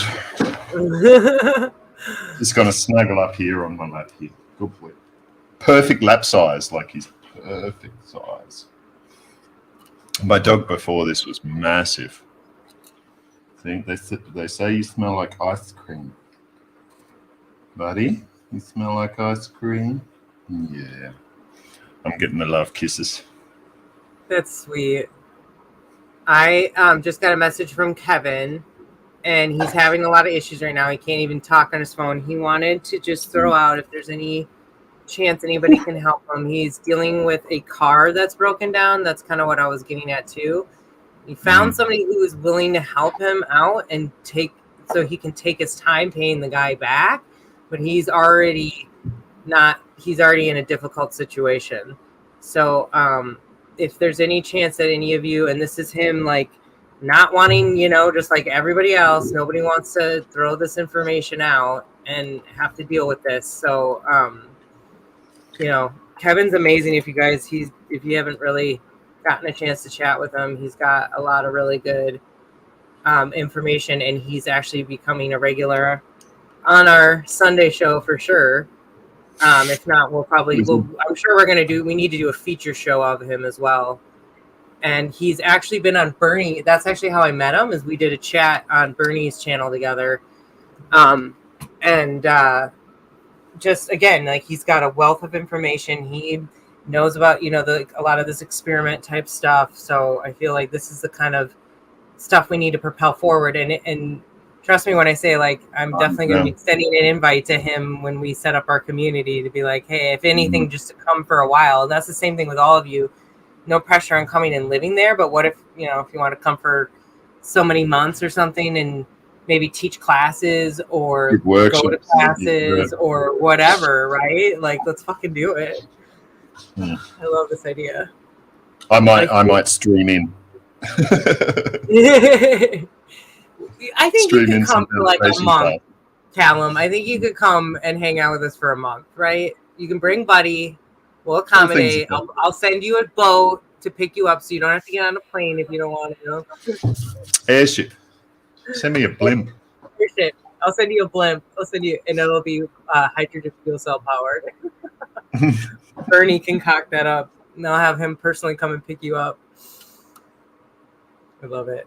I'm just kidding. I'm not going to be like an overlord where I'm going to like send people to go get people. I can come private get you jets. I don't need a private jet for a 5-minute flight. Though it is interesting, and if jets are actually, they use as much, like the discussion that they actually use as much fuel as they say, because there's like a discrepancy on that, right? Like that they're not actually, that they're probably using ether energy and maybe they're even being told To that an there's like extent. more going in, which helps Yeah, to push an the extent. bullshit. Where does all that fuel go? And, that there's an echo on yours at the moment, I think. Oh, is there? Okay, let me. Just. I turned everybody up, and it two. maybe let me do this. I turned it Yeah, off. I mean, I've seen wings. You sit in a plane. I always get over the wing exit every time I've travelled in a plane because you get better leg room for being tall. You look out on those wings and those flimsy wings, just boing, boing, boing. Imagine if they had that much fuel in them. Snap. Where does the fuel sit? It sits in the wings of the plane. Is what they tell you? Yeah, a lot of it's in the wings, so and in the belly. But yeah. Okay. So some of it does go in the belly. Okay, that's still weird. Why would they have it? Why would they have it spread out? Wouldn't you want it right? Like, because in a car you don't spread it out across the length of the car. The fuel. Why would you? Is it a weight distribution thing? Weight distribution is what they would say for that, but also it has to be evenly used up in that essence too, though. But more to the point, like you look at these sort of things, like you've been seeing those shots inside of wings and stuff like this. Like even if they had bladders and stuff like this in there, it's like liquid in moving. So when you move and the liquid goes. Yeah, that was my other thought. Think about the weight. Think about the weight. Like you never see anything like baffles or anything to take that out or so you wouldn't want openings. You wouldn't want an area for it to slosh. You'd really want it so that you're filling it up so it's actually staying in there pretty solid and the sloshing amount is really minimized. And it's in different packets and stuff as well. So it's it's like the same for cars and stuff as well. What you can do for if you travel with water tubes and stuff on top, there's things you can do to stop that sloshing around. You think about how much weight that water is or that fuel is and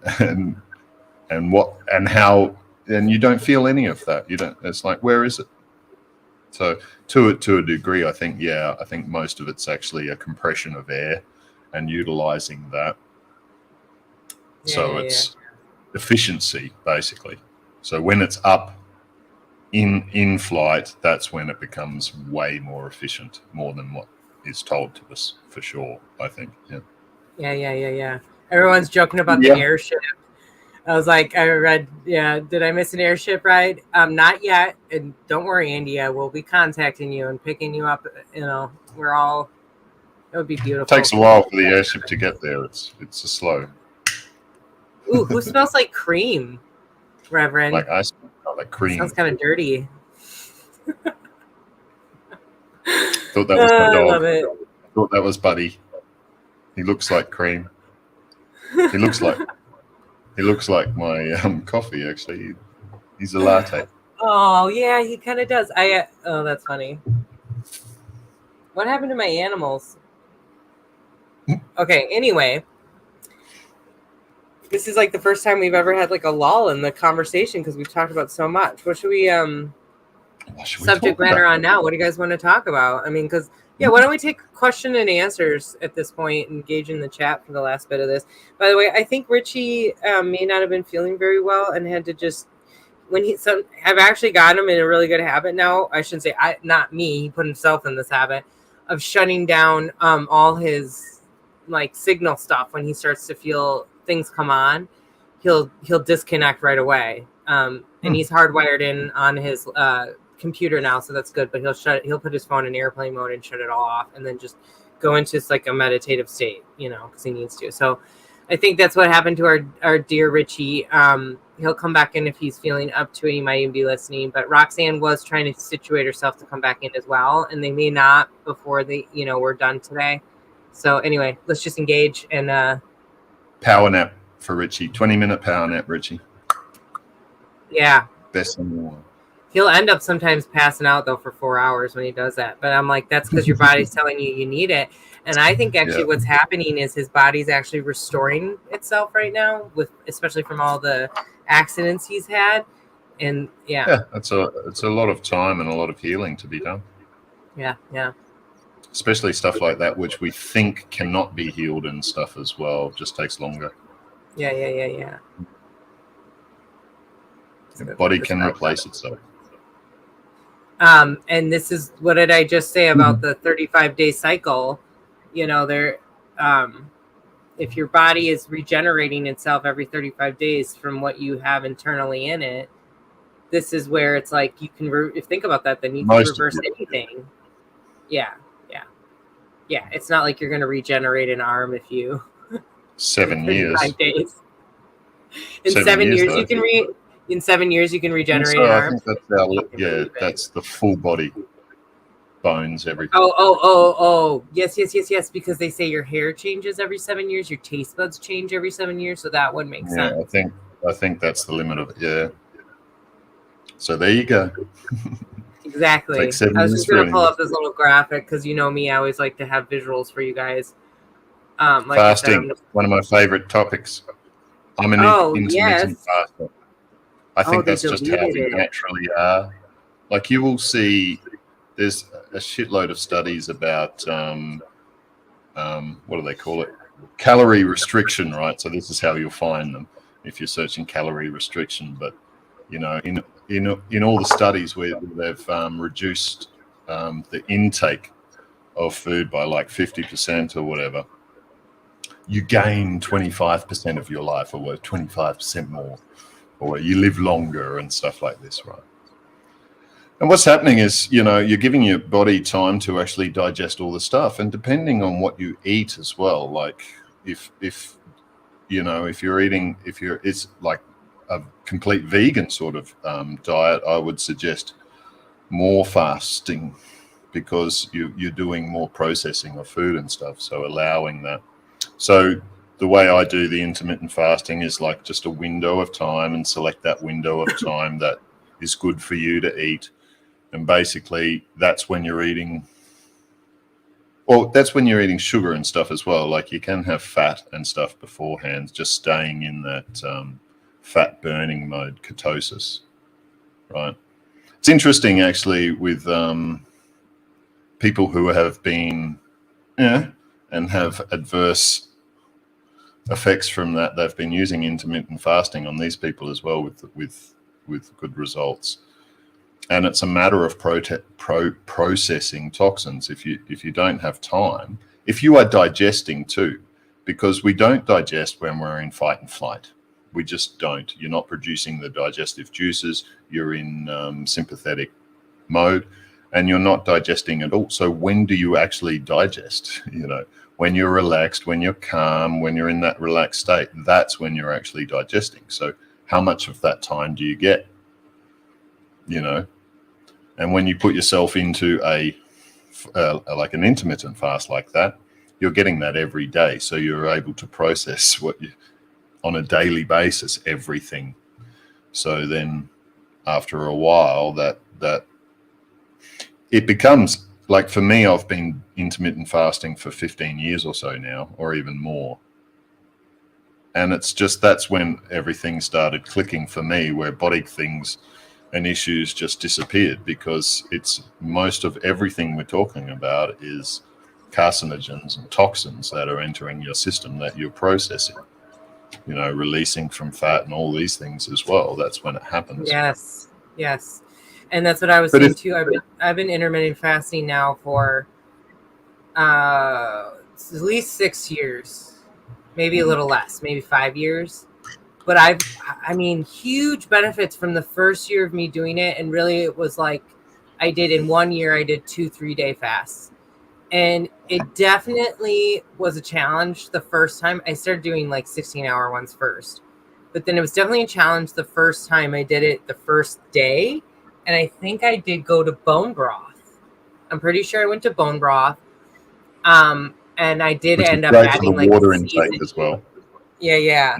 But then the next one I didn't. I'm pretty sure I didn't do anything. I just did coffee in the morning, which is my favorite thing anyway.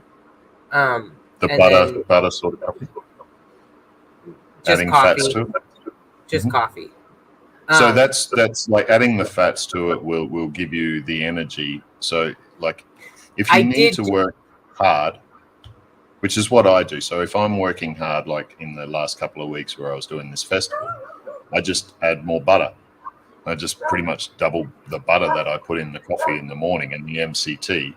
So I've slowly ramped up how much MCT I can have. So I can 3 or 4 tablespoons of MCT oil with a big 60, 80, 90 grams of butter. And that's the energy, a slow, long release energy that you get.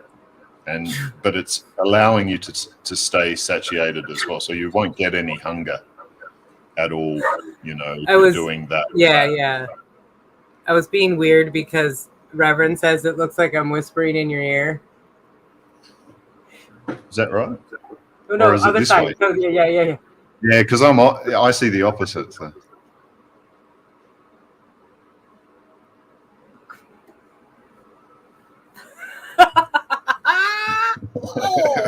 Wait. Wait. Oh, you gotta love it. I love how that works. Oh, I have an image to show you from our last show with Kevin. We before we all signed off, we did this hilarious picture. Let me see if I can find it really quick because Good point, India. Very good point. What did India say? Sorry. Adding fat to caffeine also helps stop calcium being leached from bones. I have actually done. Okay, so in general, like my mom's lactose intolerant. Okay, I don't know exactly. That's because of the pasteurized, right? Like, I've never actually had raw cow's milk. I've just gravitated towards goat cheese, which and any white cheese really in general settles with me really well. But what was I going to say? More or less, I find myself, that's why I did almond milk, and then I like how it tastes and feels, but I just felt like I bought into the gimmick that almond milk was not good for the, because it was excessive water usage or whatever, and most of it comes out of California, right? So I bought into that. So then I switched to oat milk because of that.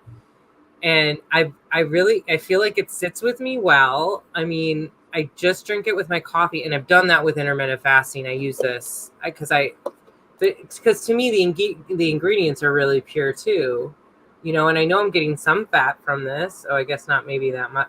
It's actually got 4.5 grams of unsaturated fat. There's different fats you can use. 6 grams. 6 grams of fat. Like at night time, I do so that window, and after that window, I'm back to liquid anyway. But like this is a digestion thing as well, right? So when I have my breakfast breaking the fast, I'm having more liquid than anything, raw eggs and stuff like this as well. Yeah. But that is digest extremely fast. But that's where you're getting, your body's just sucking up all those nutrients there. So it's like that's where you want your really good high quality stuff as well when you're breaking that fast. So yes, breakfast is the most important meal of the day, but not first thing. But it doesn't in the have morning. to be at 8 a.m., right? It can be at noon. Yep. Right, and that's when I'm waking I feel up, the best that way. So when I'm waking up at 9 or something, then it's like 2 is usually when I'll start eating. But even still, I mean, there are sugars you can, like there's honey. Like honey won't give you an insulin spike. So you could put honey with your coffee or whatever, and that you'll be fine. You'll stay in ketosis sort of thing. Raw honey. Yeah. Our powers combined. I just got to leave this up for a little bit because it's hilarious, but also just to reiterate why I have Kevin's cash handle up here. He's just run into like some little bit of issues, so if anybody can throw him a little bit. He's had some car complications. He's got an unusual living situation, and he's got an unusual phone situation as well.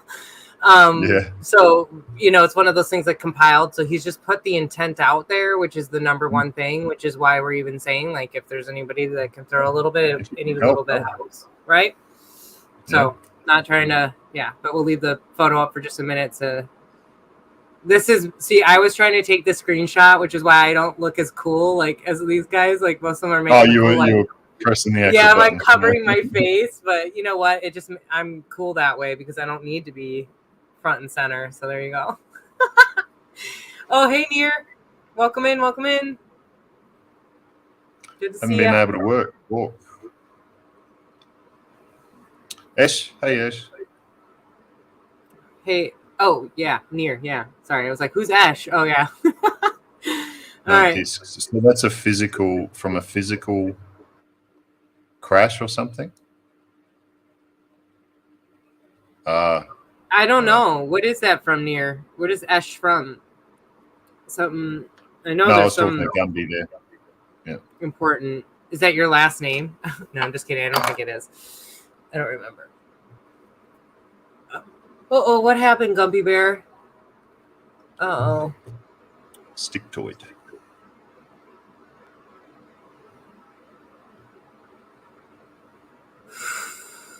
What are the meds for? Can you, getting rid of the meds is one of the biggest things that, you can do to help yourself as well, because we're looking at a long-term thing here as well. Depending what the meds are, but usually when people say meds, they're pharmaceutical medications. So look into each one, look at what it's doing, and look if there are alternatives for that. If they're for pain, there's a whole bunch of natural things, like the terpenes I was saying, lower back. So there's also comfrey. So doing the comfrey topically and internally as well. And then what about like stretching type things, like as a daily thing to like sort of extend the spine out potentially?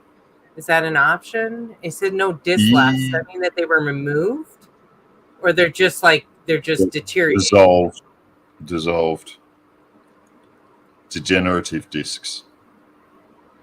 Let's all put a little healing intent out in whatever fashion that is deemed needed, especially, Gumpy, for your journey, like we were talking about. Let's not put this as like the end all, like, that you're never gonna, what again. So I'm not even gonna say it out loud for that reason. Let me put this back so we don't have that. So that's for pain, is it? Yeah. Yeah. So topically with CBDs, with THC, hopefully. Yeah. Okay. Yeah, and I'm wondering if whatever kind of little bit and like little stretching slowly over time may be very beneficial as well. And then I'm gonna say maybe collagen to get some of that into your diet, like making your own bone broth and really making sure that you're cooking down that carcass for days at a time to really pull all that out of it. Oh, yeah, chicken feet. Good to know. Good to know. Yeah. Put some chicken feet in there and pressure cook it. Awesome. Oh, okay. Okay. Yeah, you get that nice jelly. You want it to be that jelly. Yeah, get the jelly. Got to get the jelly. Yeah. And again, let's not, think that it's the end all be all just because this has happened. I'm going to envision that we're going to be a comfrey root is regenerated. It's going to regenerate itself. It's no longer D, it's going to all right.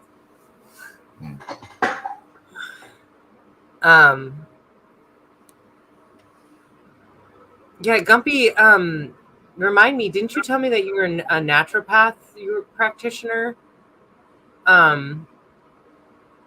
And again, I would love to have you on, to even talk about this and what you're dealing with and what you're doing. So, so I do the bone broth with butter and stuff as well. So I whiz it up. Oh yeah, I guess like with the coffee and the butter and stuff, you whiz it up so you make it so it's blended, so that it's not separated. Right. And we're hugging you right now. Try to take some deep breaths. You're right-handed, Gumby Bear? See, that's where I have to ask, where I can't sort of see. Yeah. Okay. because that's how I remote heal and stuff as well, is usually through placement and stuff as well. What's interesting is I get visuals, and like, so if I just see a picture of the person's face, I can usually then start, I can like, so I have a question. I'm just going to throw this out there. He's not on this morning, and I didn't want to ask him the other day because he kind of just came back. But when I kept envisioning DN, I can see he had a tattoo. I could see actually how much hair he had on his arms. And I'm not commenting that he was like crazy hairy or anything. I could just see that, and I could see a tattoo. Couldn't make out exactly what it was. Pretty colorless overall, if there was any color. But I could see it like right on the top of his arm, on this thing, like laying like this. But group healing works, guys. So that's why I want, it would be this good time. This is just like DN. Let's just, it's like when you're not in a good place and things are just really rough. Let's just take a moment. We're going to take a moment of silence, actually, and just focus on that healing intent.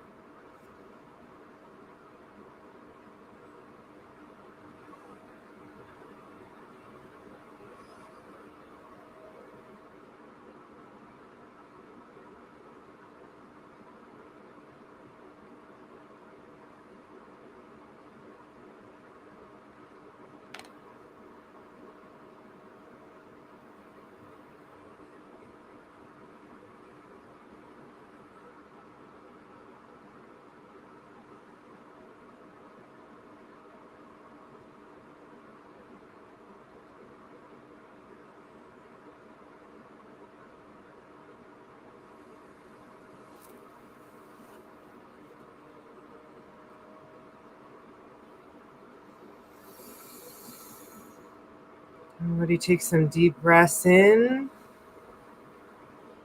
Hold it.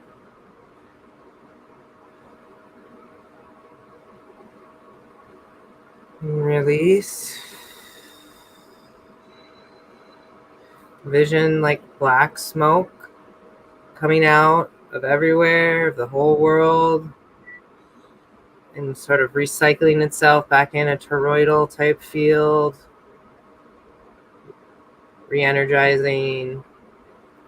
And all of us, if you envision that spiral, envision all those points, all your chakras spiraling.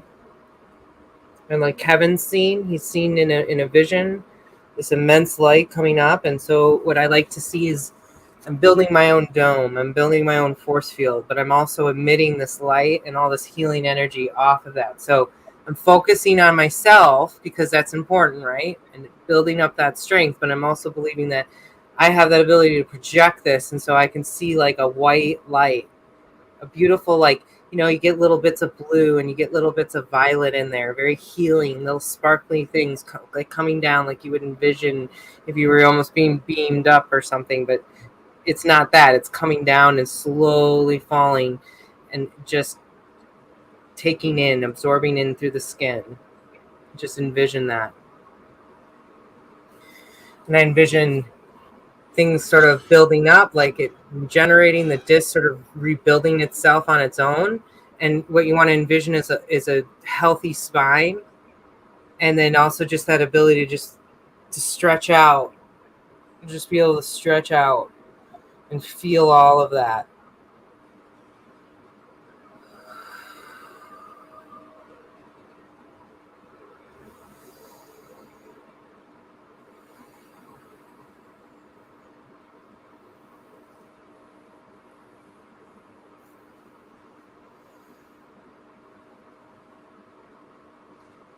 Let's imagine like we're all in the healing center already, and we're doing a group healing session, and we all just have our hands out. We're very powerful.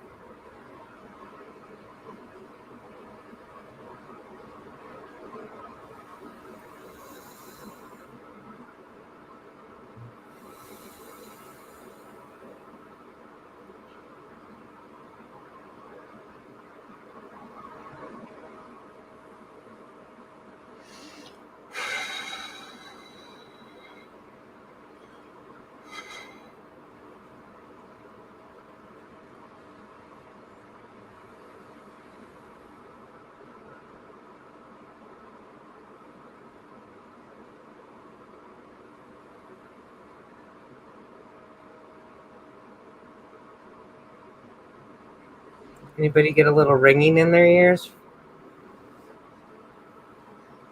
Pop.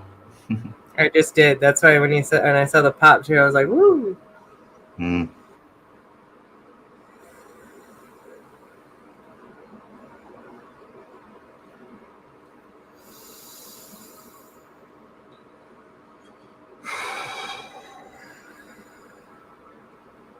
We can do this again. Have to check in on you, and we can do more of this. How do you feel? But, yeah. Make sure you focus on doing this on yourself. And Reiki is literally as simple as hand placement and just holding it there. And your body will tell you where your hands need to go.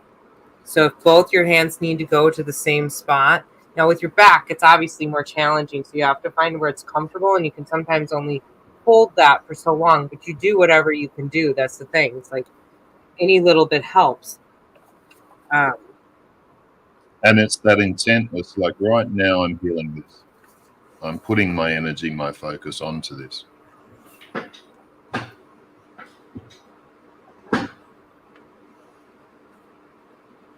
So that's kind of how I want you guys to envision, but even that you have the power that you don't even have to place your hands on him. You can actually do it from a distance.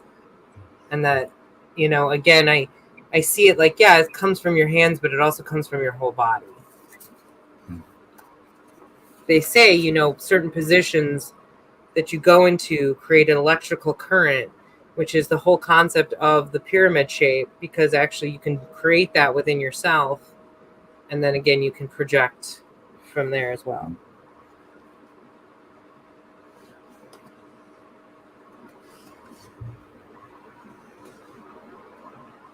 I'm just going to show some of these so you guys can see how simple they are to do. Oh, see, that's a good one for you there. Yeah. Mm.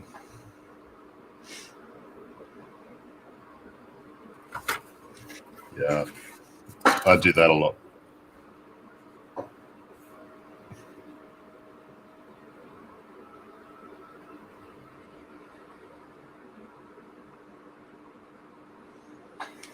Yeah, if Sorry, you it's a take little up blurry, but I think you center guys like that.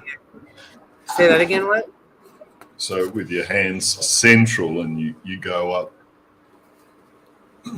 Yes. And the idea is that you want to move your hands up in a motion through your, that's what they do in a Reiki session, is they slowly just they place it, and then for as long as they feel they need to. And actually you're showing that they probably go upwards with the motion, sort of the idea you have ducks in here. I think though in some ways you can go both ways, right? It's just to the heart as well. Yeah. I have to use my heart with I actually do cross, which is funny because in sleep, to read the brain, I was telling you about this, we always had to cross-reference signals. I was showing Callum what a That's sleep what I study do internally as well. So Yeah, if I feel a pain here, I'm going to find this spot here and compare it. Hey, there's no pain here. And then usually when you get that spot, there's that pain will drop straight away as well, or a relaxation. Yeah. Gumpy Bear, I'm gonna put my email. You can email me or Richie, but love to have you on. So we can talk more about your history, and we could do a healing intent with you on camera. Would be really cool. I think that's going to be pretty effective potentially. So let me just get our emails in here. So anybody who wants to email me for advice, I actually might recommend that you try to connect with Callum more than myself, because Callum's actually become kind of like a mentor. I've been asking him a lot of questions because I actually see myself adapting a lot of his practices, and I still have a lot to learn. Like the whole terpene thing today, I was like, oh gosh, I know all this stuff. I know these names, I've heard this, but I haven't really looked into it like I've wanted to, and that's something that really interests me regarding thinking, Callum, like slowly but surely as I go through my journey, I'll probably reach out to you on specific topics, you know, and like I was going to ask you for your advice on where to start with my tuning fork thing too. Like, you know, see, there you can do that remotely as well. So yeah, that's what I figured with that. I could really easily. I was going to ask you, like, do you literally tune it like you tune a guitar? Do you have to like, or no, it's automatically tuned, obviously, because of the shape of it, the density of it, right? Like there's no, you the can't one I manipulate use most, anything of it. the one I use for everything, most everything, is the 174. Oh, let's do some tuning fork for Gumpy too. Yes. We've turned this into a healing session. Ooh, Richie, I wish you were listening. If you can, or if you are, please absorb this. I'm going to send him a message really quick. Don't have my crystals here, but well, except it's still going to be effective, and you know what I mean? Where's Gumby? I want to look at your photo. Sorry. That is you on the photo. Yeah. Well. So it's a connecting. I call this sort of like, I don't like the word quantum, but it's like a quantum locking where you're locking with the other person. And then basically you're doing it to yourself, which is why your own healing is the most important thing as a healer. Healing yourself shows you how to heal. So if anything, Gumpy, this is practice for us. So I want to learn, and why not? Why not take this Sunday show man, we're 3 hours in. Okay, I'm going to shut up so we can focus. Sorry. Let's, I'm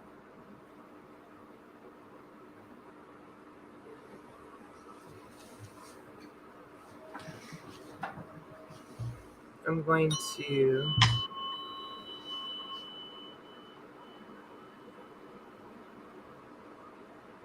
Are you tuning yourself right now, Callum? Yeah, but connect. Okay. Yeah, see, we want to tune ourselves first, and then you're supposed to work on others. Ooh, something in the lower back. Well, I went straight there. Yeah. I don't know if you guys can hear any of that, though. I can, yeah. Okay. Cool.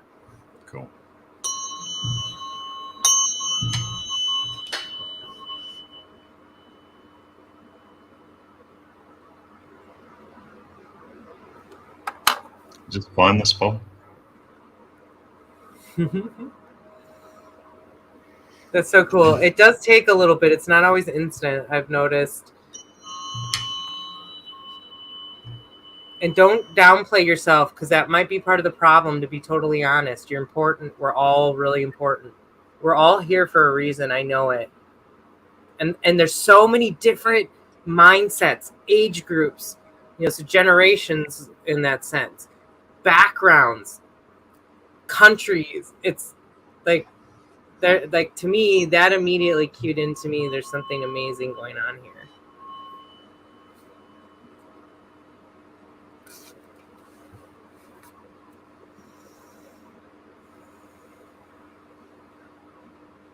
You can send this to Kevin too at the same time. We're just asking the universe to balance itself. Mm-hmm.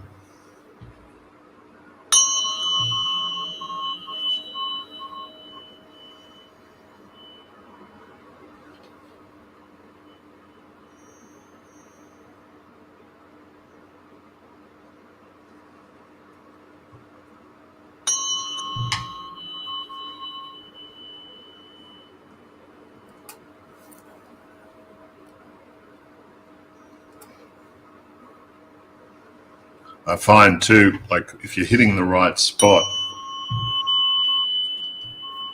you're kind of using up that vibration, using up that energy too. So you kind of have to hit it more, hit your tuning fork more. There's something in front of you too. Why can't I get out of this? How do I get in full screen mode?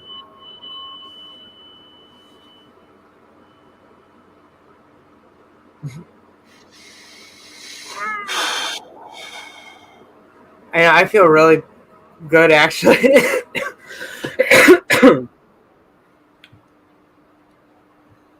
I always do. Look at I was coughing up stuff too. Oh yeah. Drain, baby, drain. I'm looking up this Matt Cohen. Have you heard of him? Sue Joy now mentioned about it. She looked this up with her with an injury.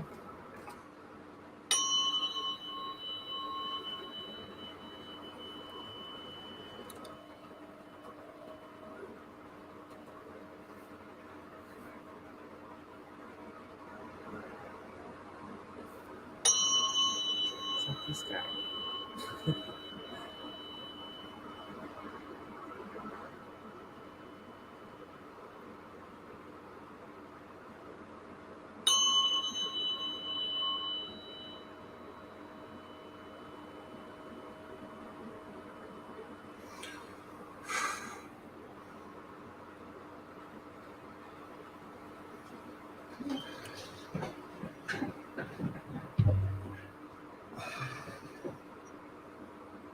Oh, see, healing. It's wonderful. It is wonderful. Everyone working on it is working on themselves as well. And so you can feel like everybody was focusing their intent while you were doing that. That's beautiful. That's why I'm back to the heart now too. So. Oh, can you feel it with me? And it's like extending that field as well. Because I'm stretching that field out at the moment now, expanding that aura.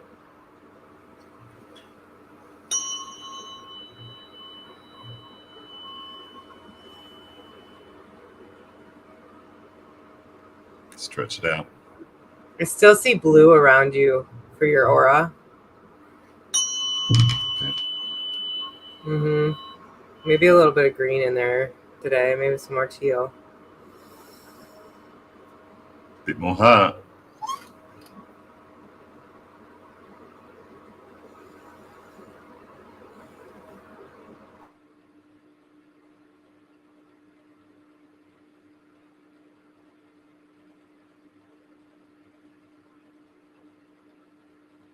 It's beautiful too because it puts us in that observing mode where you're ready to go, right? It's like on edge, but not in a bad way, not in a stressful way.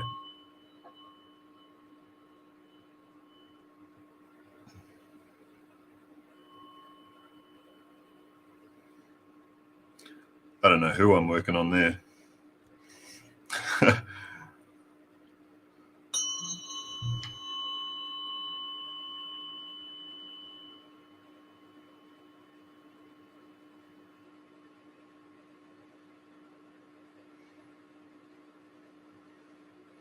It really keyed into me actually the tuning fork and how powerful it is when for myself, I cleared a migraine instantly. Boom, hit the spot, bang, migraine went away instantly.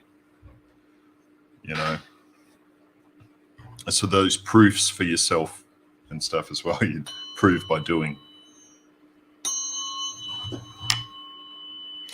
Which is that spot.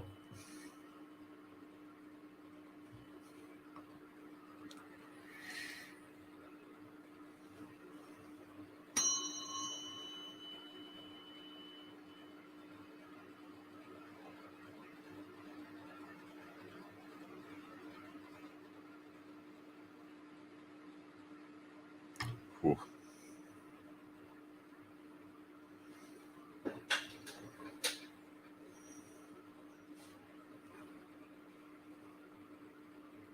Pain is at 11. Ooh.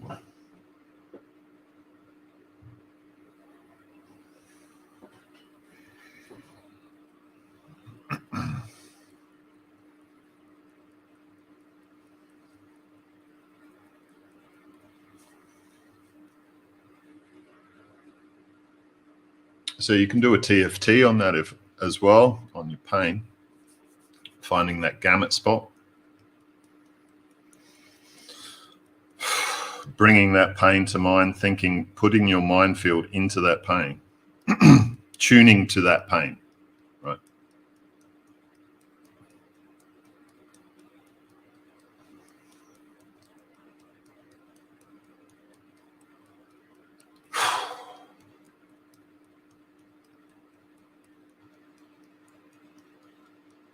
So again, like anything, any modality, anything can be done remotely as well. Anything. So TFT, anything.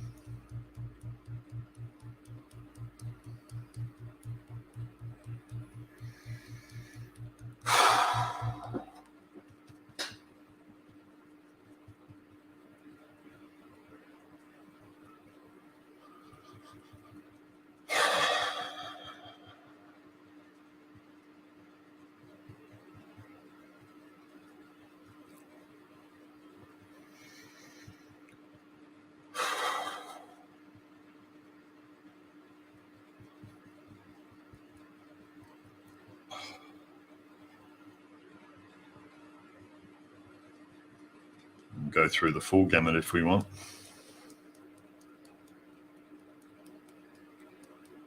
Yes, please go through that. Let me see if I play some soft music in the background.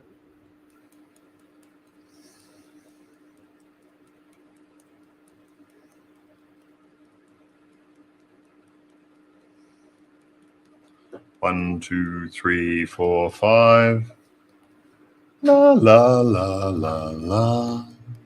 1, 2, 3, 4, 5.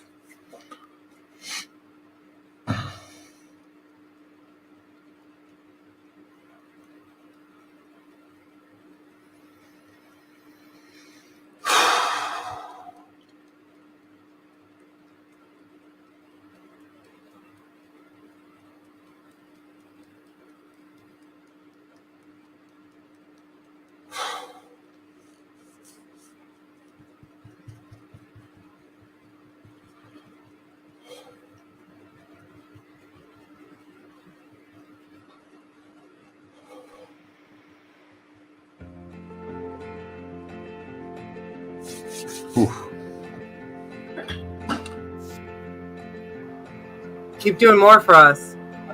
I'll just go back to the start. And whatever other techniques, let me. I'm going to remove the comment just so you can see his hand a little better. And again, I'll put up. Yeah, I'll get through that too.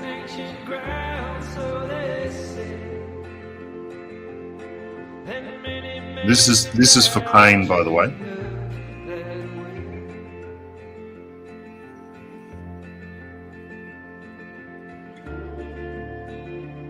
This is called the gamut spot.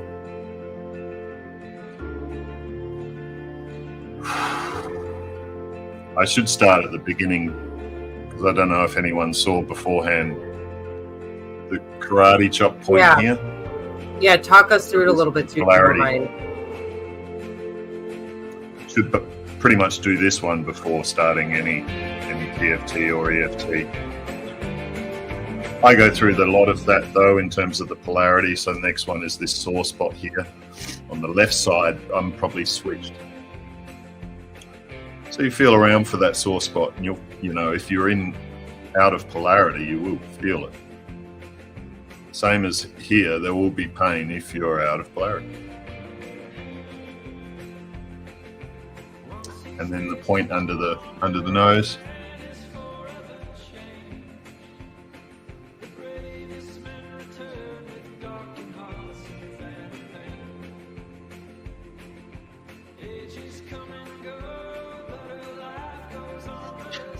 Okay, and then now, so that's your pre, and then you go into whatever algorithm for whatever you need. This is pain, so find your gamut.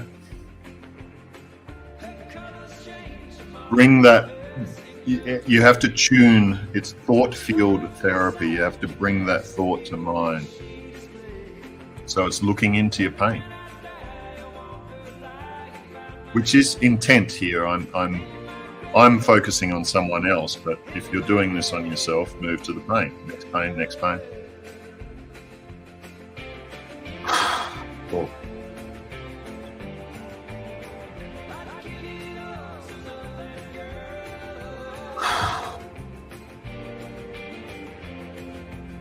I just you know, like in terms of tapping, how many taps and whatnot, do what you know.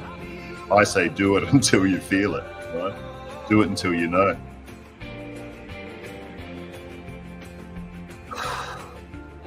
And then the collarbone point, which is basically finding that center, that V in the collarbone there. You go down an inch and an inch to both sides there, and that's the point for the collarbones. Whoa. Whoa.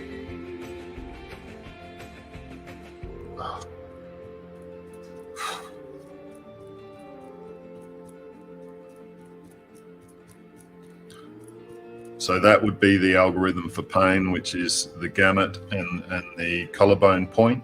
And then it goes into a 9 gamut series, which is a brain hemisphere, syncing of the brain hemispheres and everything, which is very simple. It's that gamut spot again, tapping the gamut spot as you go through the 9 movements. The first one is eyes open, eyes closed, and you're hitting about 5 to 10 taps there. Eyes closed. Now down and to the left, down and to the right, and then we do a circle, counterclockwise, and then clockwise. Doesn't matter which way around, just so long as you get them in this order. Doesn't matter like down and to the left or down and to the right, then down and to the right, down and to the left, just as long as you have it in order. And then it's 1, 2, 3, 4, 5 out loud, and then humming 5. So we're activating different. So activate the left brain, then activate the right brain with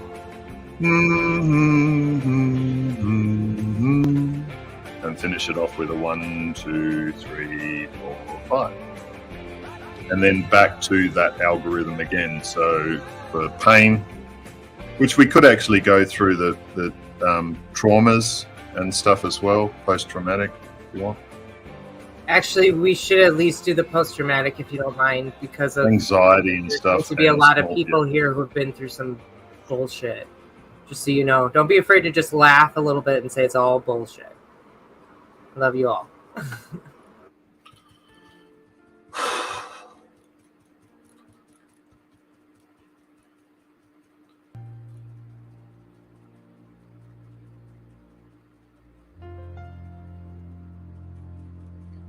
Then, you know, depending on how it is, if you've gotten that pain right down now, there's a finishing you can do, which is also an instant relaxation as well, which is again tapping that gamut spot, and it's a floor to ceiling with the eyes. So you keep your head still, you look down as far as you can go, and you slowly bring your eyes up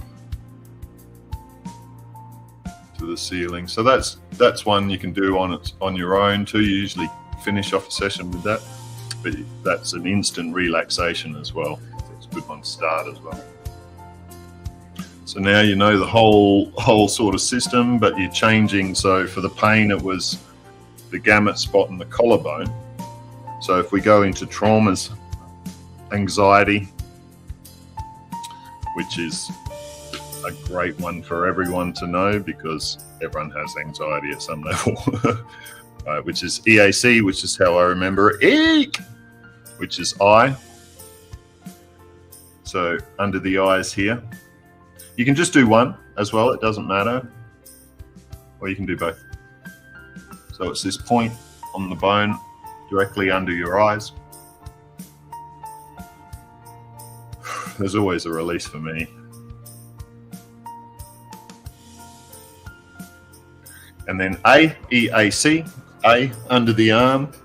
So there's the pit, and then down about 4 inches there, and you'll find it's a tender spot, so you'll find it.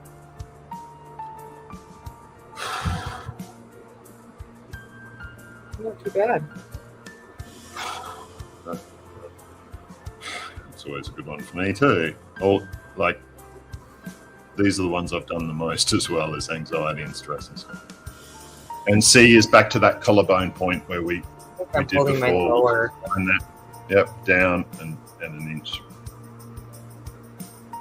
Oh, right here feels really good, like right on the breastbone, but like right here, right? Well, like every time someone says that too, I actually do the breastbone, because that is like anytime someone says thymus, thyroid, reminds me of this one, which is kind of that woo, and you're activating that thymus. I am for the TFT, for that algorithm, that's what finishes off the collarbone. A lot of people will just get instant release from just that. You can then go into that 9 gamut, which we did, and then repeat it again. When I usually go through, I do the 9 gamut and do it again. I'll balance it out, so I'll do the on the other. So if I've done it under one eye, I'll do that eye, and then the opposite, just to balance it out. But it doesn't opposite. Yeah. I'm gonna switch and do. And oh, see, this is more. This side's a little more sensitive. Interesting. This was my injection arm, so you'd think this I'd have all, because your limbs are all under in here, and for women all in the breast, right? So it's like you think I'd be super sensitive on this side of the body, but one of the first things I did, just in case, even though I was in my mind, I was like I had saline, but I was doing this. I was doing lymph massages, but just not super. I guess I was doing more aggressive than I should have. I'm realizing now, but I just did real light now and pushing it up, and then just sliding like this, just like taking my skin almost and just sliding whatever toxins were here. Your lymph ducts are up in here, I think, right? Yeah, here. Okay, don't forget to stretch. Towards the heart. And how many people have we lost? I'm just kidding. I don't really care, because this is amazingly important. So I hope you're all taking this in. Ooh. Well, I feel good. No, I do too. And I actually was kind of surprised I didn't have as much releasing. I release all day long though, because like my mom always goes, "Why are you sighing?" And I now realize that I release all day, and I feel good often. And all of a sudden I'll just go. I'm just like overall, so now I just go. I'll be grateful. I'll be grateful for like my life at the moment, and all of a sudden I'll just be like, whoosh, and it's like, oh, whoa. I do this one all the time. I go, deep down. When you love something or you're admiring, oh, totally. And you do get it in your belly. Sink it down. Yeah. Like, and feel it going all the way down, right? Ooh. And then, when I'm walking, it's like, I call it hug the world. So, in your mind, hug the world, and that just corrects your posture really quick, because it's a stretch too. Oh, I always get a release when I see. I think one of my life lessons is to stand up straight and more or less be confident. It's funny because my mom always rags on me and I get annoyed, but I love the way I feel every time I stand up straight. And so like as soon as I do that, it feels so good right now, guys. Become addicted to those wonderful things that make you feel good. Yeah. Because my lungs just open up. Everything just. Emma. Oh, that's cool. About your grandpa. Or your dad, sorry. Oh, and your grandpa? I'm like, yeah, your dad.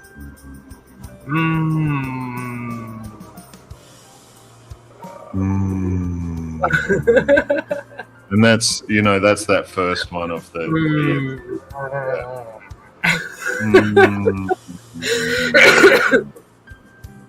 got to get a little weird with it. That's what I love. So I was like, shake it up.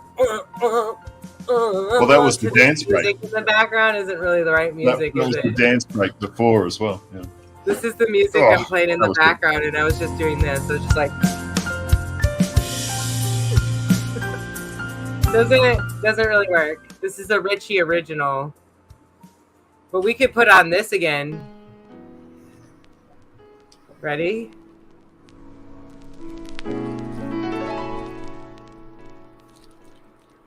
Dance party, everybody. Real good vibes. We're gonna wrap up the show here. So this is kind of a perfect time. And this is the healing technique.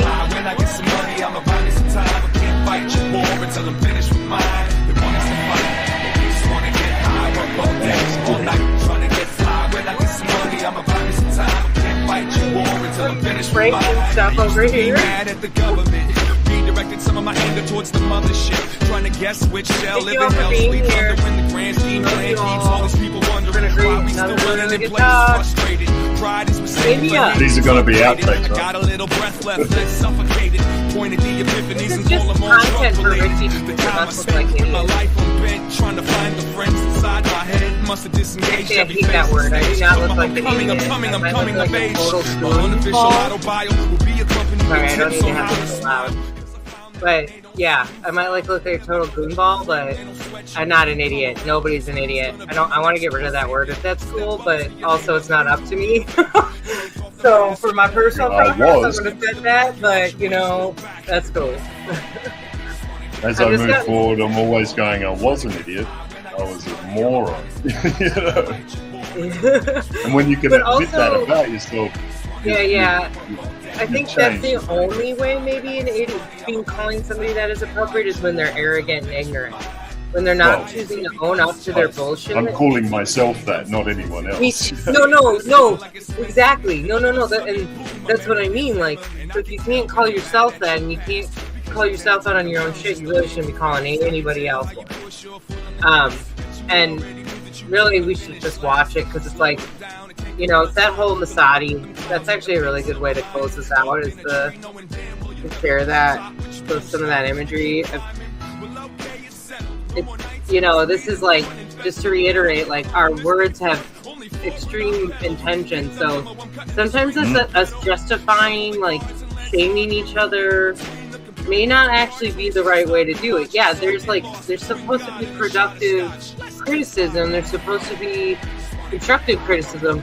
But I've known ways to communicate with people and be able to, say those things. So, Jason, thank you for coming in.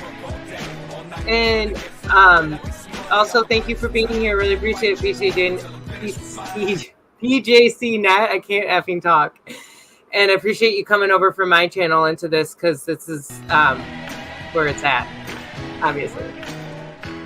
But look at that, untreated distilled water. Yeah. Oops, I wanted to zoom in on this. Sitting on the wheelchair. So I'm going to leave you guys with this. We already know this. We've all seen this. It's the power of intent. So every morning when you wake up, Cam from Autodidactic has talked about that he actually used to do 4 hours of meditation in the morning for 4 years, I think he said. And, I don't think we all, again, when we don't all have to do that, we don't, don't put it in your mind like, if I don't do 4 hours, then I shouldn't be doing it at all, right? I actually would love to have time, and I want to make that a point in my life to have that time to be able to meditate for 4 hours a day. I'm going to do that at some point. I did the equivalent of 8 hours a day. So nice. 4 hours at the beginning and 4 hours at the end.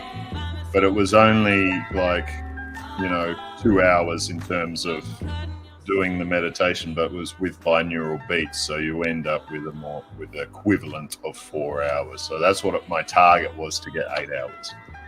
So that's what I stuck to for 7 years, full on. But then as you kind of taper off as you go, well, I don't.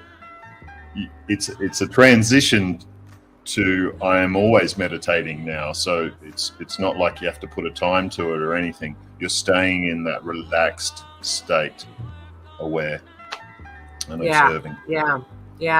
So you tend And to. like, think about that. Like, think about what he just said and what you're looking at. Like, if you're reaching that in your own mind, in your own body, you're reaching that symbiosis. Like, what is our capability? And then if we all are doing this and we come together. So it's a pretty amazing thing. I think that is a good note to leave it on. Thank you so much, Callum. Thank you for being here again and sharing your wisdom. Much love. Huge benefit to this community and very important.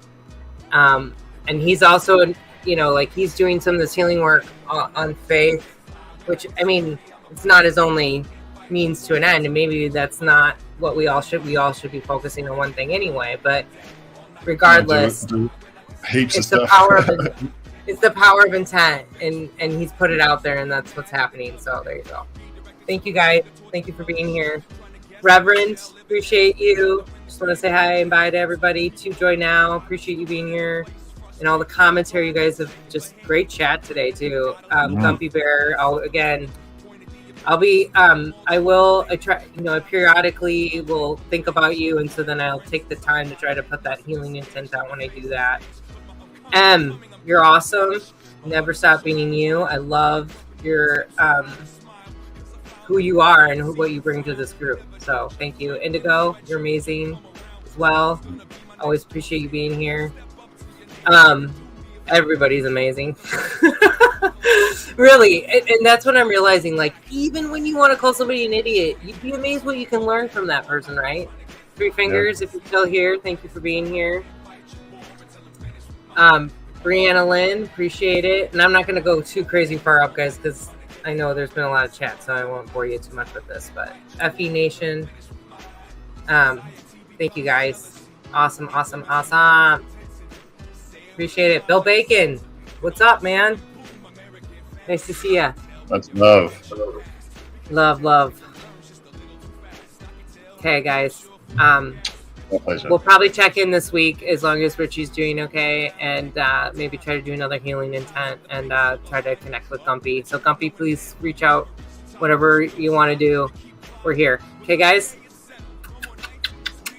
Okay, I got to get a video ready because I didn't have one just quite ready. Bye!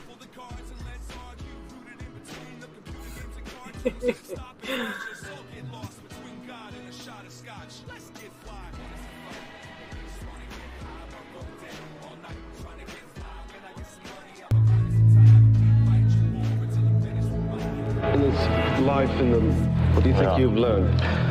Absolutely nothing. Well, I've tried to learn, but I calculate not a lot really. I've learned that you must treat people properly, and that you must proceed in a certain way, and you must try and have a vibe of how to sort of enjoy situations. So I've learned just to, don't get miserable or fight the misery with some intelligence. This is like the most difficult area of the whole malarkey, really. It's hard to turn something around when it's going. And it's not something that you can learn by well, as far as I can see, it's something that comes to you with a bit of luck and a bit of instinct, yeah? But therefore, it's not something you can ever bank on. I'm not smart enough to figure out what the hell it is or how it works at all, That's why I treat it like hoodoo.